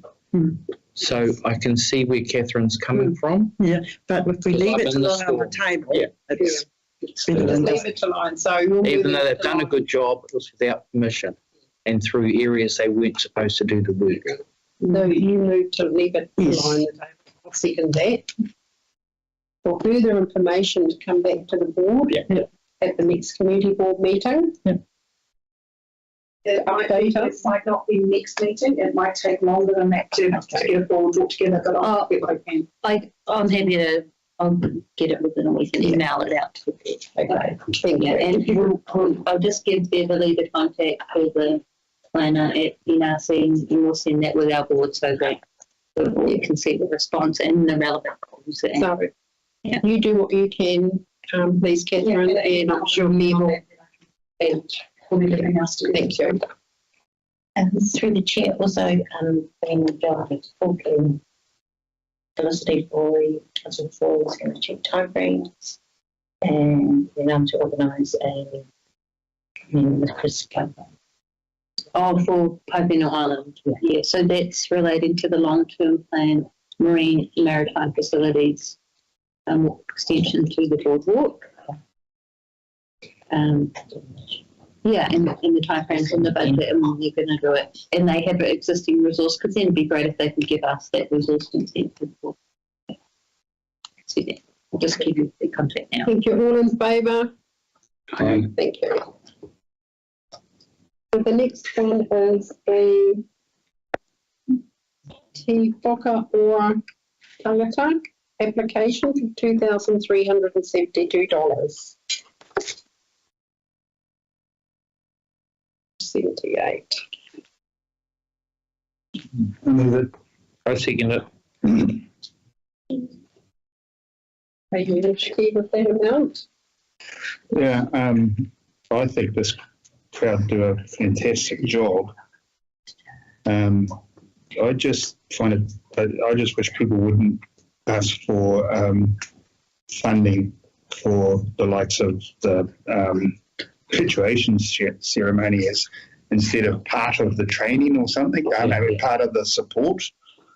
I don't know how everyone else feels, but I'm not meaning I want to decline it, because I actually think they do they've got a very important role in the community. It's just, I think it comes back to possibly our the way our funding application is perceived. And we've been, is it true, Catherine, we've been meaning to go through that? We're actually going to be going through a lot of stuff related to the community grant, which the board flows from, at the combined community board workshops. Yeah, because I mean, to me, it just needs to be black and white, i.e. avoid tangible, non-tangible, avoid, meeting costs and prize giving costs as opposed to how can we help support throughout the year, throughout the training, throughout the, where I'm coming from. So the only concerns I have with this particular one is the actual refreshments. We've got to be very careful when we're giving away this money when it comes to refreshments. The amount and the refreshment cost of like they asked for more money and I took that off, so that's where the 2372 came from. So you address that, Catherine? Well, it's $1,188.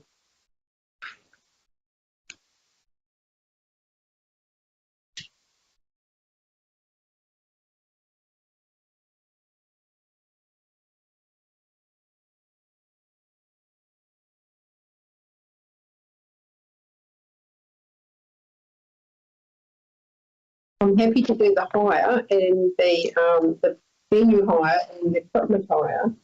I do have a concern with the refreshments when we're giving away raffles. It's something we need to be very careful about. Chair, through the chair, when we send back confirmation of your of the application, like Catherine said, that would be not part of the 2,300 next, wouldn't it? Yeah. Yeah. Oh, I might have just put one up. This is 2003. 372. Oh, so it's not part of it, the refreshments.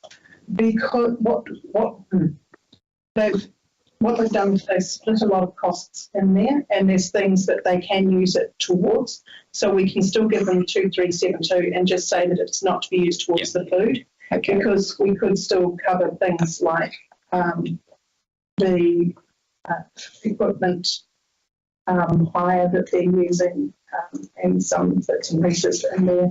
So that would actually help cover some of the course costs as well. And not travel, no travel.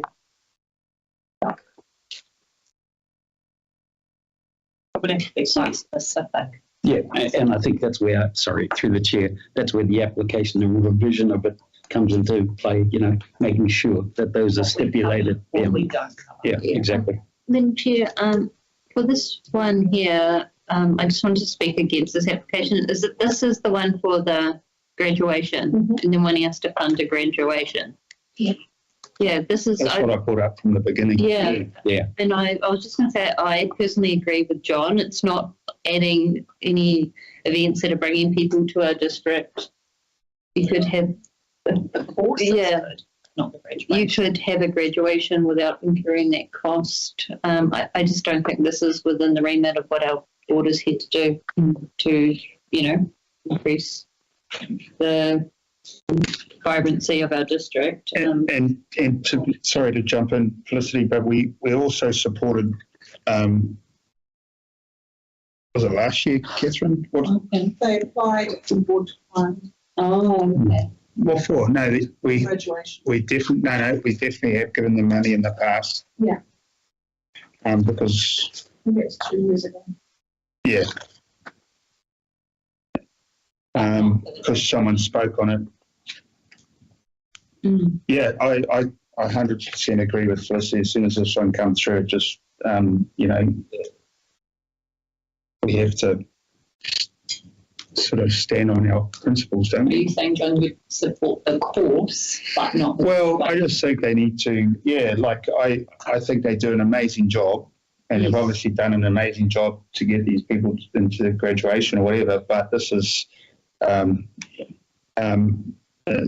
more of a celebration thing that we don't, you know. It was course If, related. you know, say they needed a new printer or a new something that's going to be around for 5 years. Yeah. That's going to support. They applied for 2 lots of funding, 3 lots in that year. They applied for 2,700 for venue rental assistance for their course, which was declined at that stage. They then applied for covered costs towards their graduation, which was 1,304, which the board granted. And then they also applied for a heat pump of 2,600. And I think that was Declined. declined. Yeah, Yes, it's declined.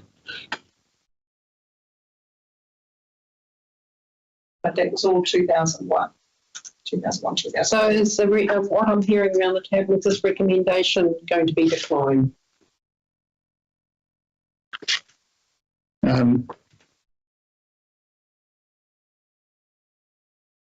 They do have course costs, but their course has already started. So, Well, I move that we pay for the Te Ahu hire of $434. So we are contributing. Yeah, I'm happy with that. I just, think maybe we should give them feedback about usually the things that the board fund, but at least it's an event at Te Ahu, so I'm happy to do that. Course related costs. Yeah. John and Felicity, you're moving that. Yeah, I'm happy with that. All in favour? Yeah. Thank you. The last one is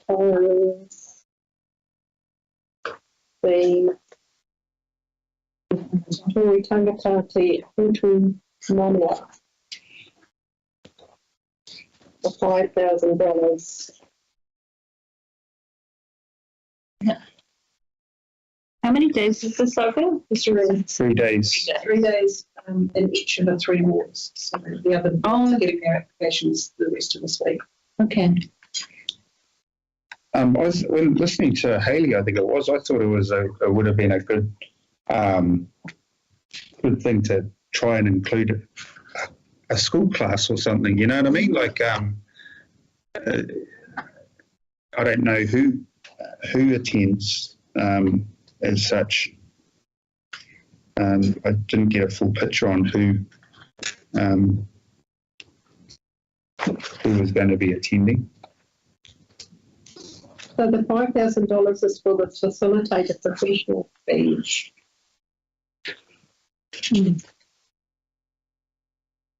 And it goes for 3 days, is that right? Yeah. Quite a lot of money for 3 days.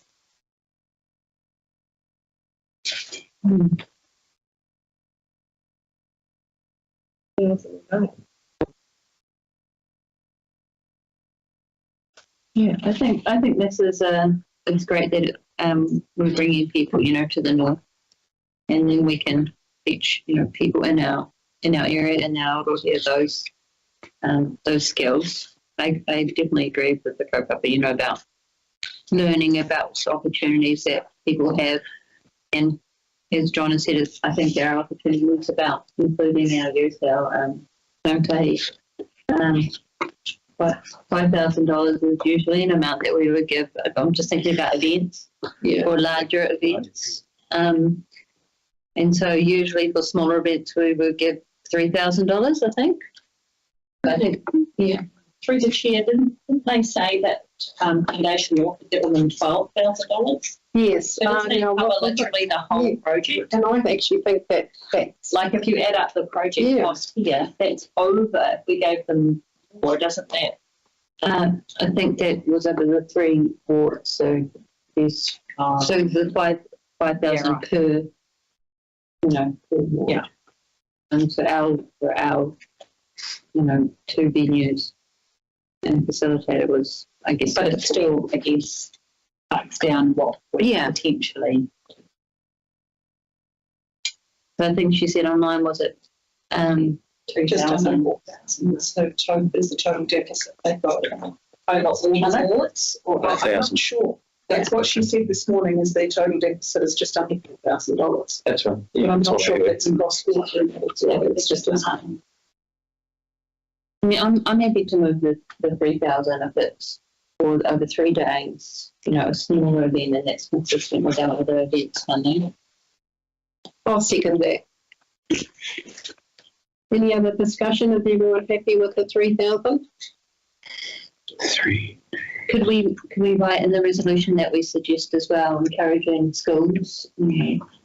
For people to schools, obviously.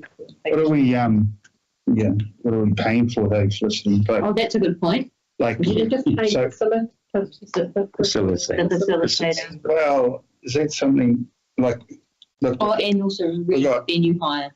We've got venue hire of 850 here, or 778. We need to identify, I think. 1,400, I think.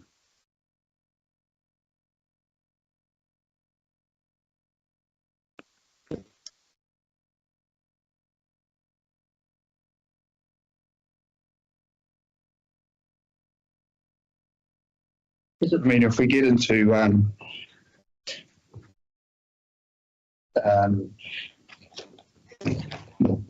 paying for not food, obviously. No, paying for basically wages. We could do the venue hire of 1,400. And then because that's all there is on there that we say we would put in the fund. Yeah. Because it's 1,400 venue hire, 5,000 facilitator fees, 1,500 admin, 3,000 I food. think the 1,400 might be over all of them though, Rachel, because you've got one for Te Runanga or Te Rarawa here. Yeah. Or is it only one day? Maybe that's what it is. Yeah. Okay. Because it says venue hire 29th of September 2023. I'm happy for that figure. What, 1,400? Yeah. Okay, so you're moving to 1,400. And I have a foreshadowed amendment, I guess, if it gets seconded. If you just want to mention that you would like schools to be involved, that doesn't necessarily need to be in the resolution. It was just a thought, because teaching the youth is probably better than start early. Oldies. But I guess that would bring in a whole nother risk and. Well, yeah, although it looked like an interesting 3 days, I just don't know if that would. Through the chair, could we add a note that the board suggests that we can consider including schools in this event in the future or something along those lines? And then it's not part of the board recommendation, it's just recorded.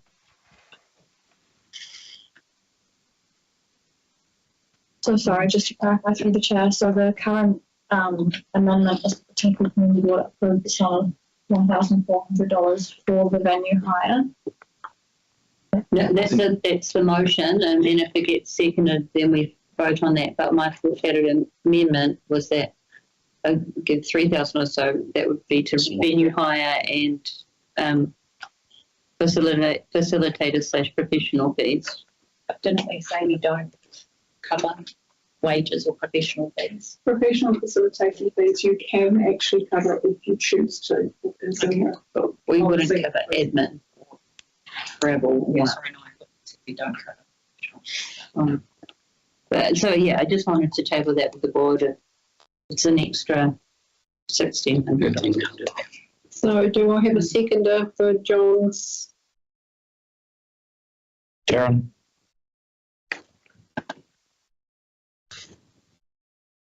So all in favour of the 1,400? No. Right. I'm in favour. Right. So then, does it work with an amendment? Because I think that we have to vote on the amendment first, and then it becomes part of substantive motion. Yeah. So that means if you don't support the 3,000, actually doesn't become part of the motion. So we've got the substantive motion, which is the sum of 1,400, and then we've got the foreshadowed amendment, which is felicities. So we can vote on the foreshadowed amendment, and if that is carried, then that becomes the substantive motion, and that's what we vote on. If it's lost, we go back to the original motion. Is that correct? But it's up to the board,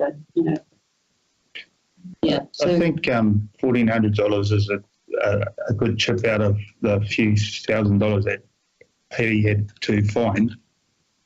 Is it the same association have looking for money in the other wards? So I think we're covering ourselves, not supporting just covering the rental of the site. So vote on the 3,000 first. Yeah.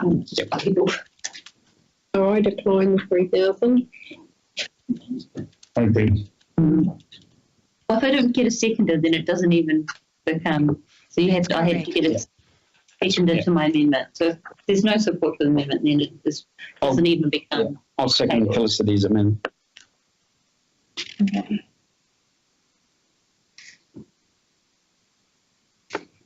So we vote on the amendment. So we've already done that. The 3,000 is the amendment. Yeah. Yes, already. So Darren, you decline. Yeah. John declined. I declined. Chair declined. Yeah. And I was in favour. And I just think it would be easier to know if the shortfall was for over all areas or just ours. Because if it's just a shortfall over ours, then $3,000. But if it's a shortfall over all areas, then $1,400 covers our portion. Yeah. The other wards can cover theirs. Motion's been lost. Yeah, it's been lost. Okay, so now I go back to the Didn't we vote on the 1,400, which is There's a 1,400. in favour? I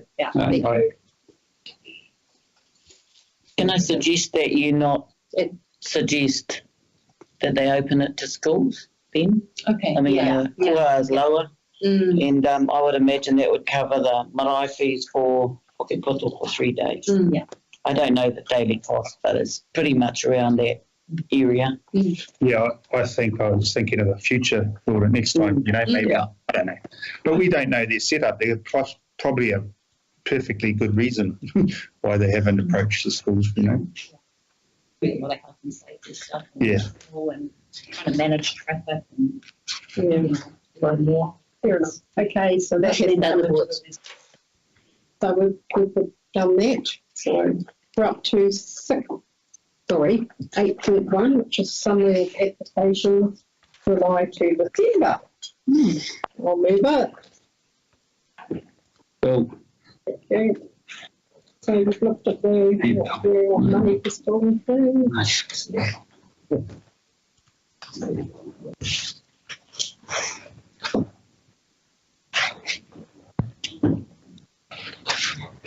Any discussion on this paper?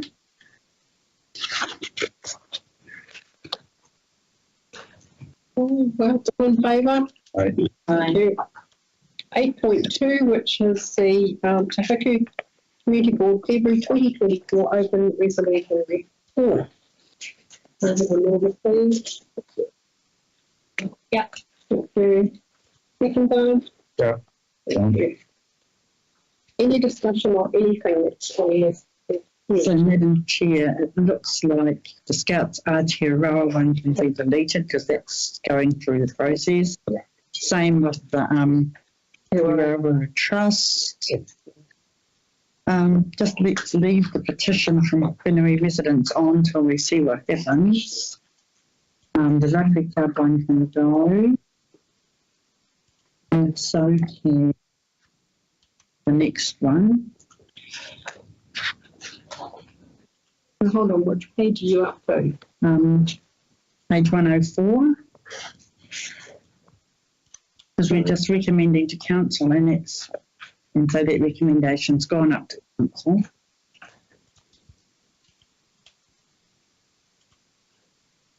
About the rugby club using them. 96 hours. Yeah, so it doesn't need to be here anymore. And the same with the next one, approving further 5 years term for Ngāti Kanahu. That could go. I see that with regard to Rangitoto Reserve, there's been a public notice, but we might as well just leave it here until we see what happens. Same with the next one. The water cafe can stay there. And all these drainage ones should stay here, although it sounds fine, we're getting some resolutions, which is good.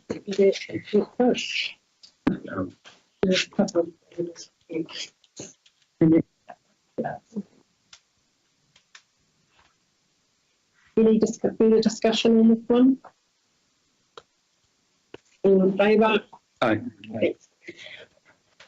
We're up to the chairperson's and members' report, Mr. Tate Green. I'll move it. Do I have a second, please? Well, Rachel.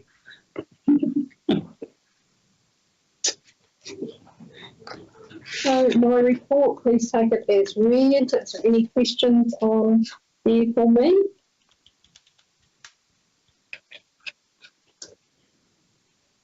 Adele, thank you for cleaning up that awful mess of power shells, the canal shells. Yeah. I would have helped you just text me. I'll make Well you done, and make my kids do it. Thank you. All right, a member of the public actually rang me that morning, so I better go and deal with it. Thank you, Adele. Yeah. Thank you. So, Darren, You can take mine as read, except for one thing is I had a RFS and it's been done for broken footpath. So it's made me very happy. It was very, very dangerous. And they came pretty quickly. I put it in on Boxing Day and it's already been done. So that's cool. But otherwise, take it as read. That's me. Thank you. Rachel. Yeah, you can take mine as read as well. Still following up with those things. That's it. Thank you. Carol. We can't put mine as read. Financial contributions workshop on the 21st of February. Unfortunately, I can't be there, but I've raised two issues that have happened actually today. One's been Northcote Toilet and the other one is the Lambs Road footpath where developments are occurring and we're not getting anything. So I think the councillors need to really try hard to make sure that we do get financial contributions going forward somehow in their policy for any of the board's amenities that might be required as a result of the developments. Drainage, we've done freshwater plan. It's going to really adversely affect our communities if this goes ahead. I have suggested here possibly making a submission. However, NRC is meeting in Kaitaia at the RSA on the 22nd of February, and I think instead we should all go along if we possibly can and make our feeling known. Because submissions, they've never listened to any yet. That's next week, isn't it? But if anybody can go along between 10:30 and I'm going to go. Are you going to go? Hey? You're going to go? Damn right I'm going to go. Damn right. Oh, Okay. when is it? 10:30 to 12:30. The 22nd. The 22nd of February, yeah. Next Thursday, I think. I'm away, sorry. 10.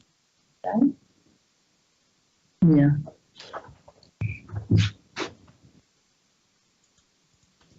Oh, okay, 10:30 did you say? Yeah, 10:30 to 12:30 Here. at the RSA. Oh, It's on Facebook, NRC have advertised it. Let's keep in touch here. Okay. So Paipinua Island Walk we've discussed, Arethusa Walk we've discussed, but we should really make sure it's somewhere in our plan if it's not there already. I thought it was.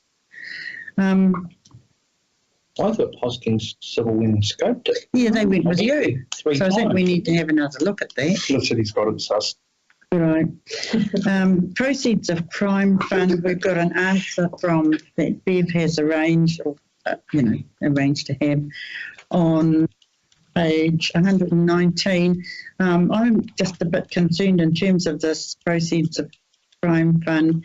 What they are doing with the money, it looks like, is providing gas cannons and guards in front of shops where, once again, we go back to contributions, then we should be looking in our district if somebody wants to build, a shopping centre, maybe they need to put their own bollards in. I think that money would be better spent in something that benefits the whole community, such as street lighting. Yeah. The other thing that I mentioned was Hihi Bridge before. They're talking about an alternative route that doesn't suit the community and the community wants to talk to people. I don't think that staff or elected members should just set themselves up to be there and get yelled at. But having said that, an alternative has been put forward, which is for a Bailey Bridge. And I mentioned earlier this morning that maybe as part of this, the relevant staff could be asked to contact the Defence Force and say, would they do a Bailey Bridge as a project? They might. But doing nothing is not an option, because if the bridge collapses in the next storm we have and the people can't get out anyway, at this point they're going to have to go around a much longer route. And CEO discussion, well, nothing happened there. I'm just wondering, because I saw in the paper John Vucic is saying, well, bridges aren't being done, culverts aren't being cleaned, as well as that, the feedback I'm getting from people is roads are at no good, footpaths aren't being done, verges aren't being mowed, and then when we had the combined community board meeting, which Daryl and I were there, Darren, a man came along and talked to us saying that people are going to be asked to be responsible for their own verges, which is all very well when you've got a house there, but vacant sections and so on, who's going to mow them? So a whole lot of really basic work is not being done. People are really complaining about it, and yet, you know, where's the council money going is what I'd like to know. Also, the other thing was Blair Houlihan is hopefully coming to talk to us about placemaking, but we've got a whole nother group that are talking about doing some placemaking stuff that we've already done, it seems to me, and I might be wrong there, but we need to be looking, I believe, as a council more carefully on where the ratepayers' money is going, because I'm not seeing a whole lot of benefit at the moment to our average ratepayer of the day. And that will do. Sorry about that long moan. Yeah, I haven't got a lot to report. No, nothing even. No. Got a TBIC meeting in 2 weeks. I'll be outvoted and everything. Yeah, so no, I haven't got anything. I have done a couple of RFSs. I don't know if Bev got my email about that house at Redan Road, Bev, because I never got a reply, but that's okay. I know I don't recall it. the water leak. Oh, yeah, water leak. Yeah. Right, Regan. Yeah, Redan. It was meant to be, sorry. Apparently it's still happening. Like if you go up there, it's all running down the footpath, and I think someone needs to have a look at it. I've only seen it once, but someone else, two members of the public has brought it to my attention. Is that Regan? Yeah. Yeah, the lady whose water it's running into her property I believe that could be a neighbour who's doing it and very abusive, and some issues. Oh, okay. So I did pass it on to Bev, and I only did that because I was travelling and on a phone, Bev. Otherwise, I would have made the RFS myself. Can't think of anything else. Team. I know there's lots of things, but I should have written them down. But anyway, thank you very much. Okay, so now we're going to go into public exclusion, please. I'll move that because we want to Second. So I have second, please. Yeah. All in favour? Aye. Okay, can you turn the public off, please? Carla, can you please confirm that live stream is paused?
and public?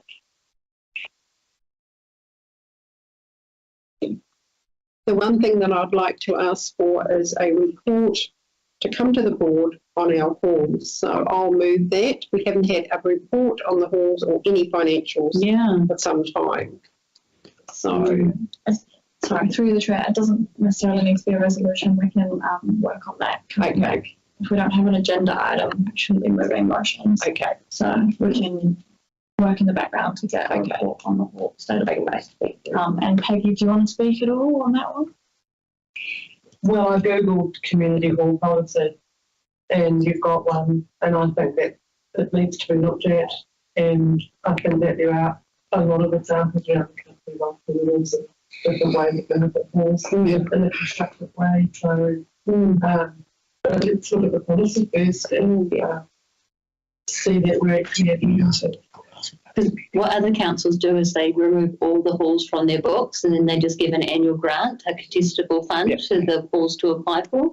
So that I think that's a model that I quite liked. And then it takes it all off our ratepayers' costs for the old halls, and then gives them opportunity to get more public funding. Through the chair, I think that you always will experience the issue of remote and rural. Yes. And so it's a good opportunity to look at halls and say, so what are some things, art films, activities, and looking at what structures that might overlay in the community. So there's lots of examples from around the country and the world. Yeah, thank you. Are you going to wait for the representation review or to go? We'll close the meeting now Sorry. because I think that representation review will not be part of the meeting. It'll be after. So I'd like to close the meeting with the karakia. So what would you like to? Sure. Please. E te kaihano ngā mea katoa, nā mana ki tanga I rongi I tēnei rōku e hui ana I tēnei rā. Me rātou e hakarongo ana I tēnei wā. Kia pai te roangake o tēnei rā, kia tai ora atu I tēnei hunga ki te kāinga. Aio, kia ora. Kia ora. Mauri ora. Thank you. Thank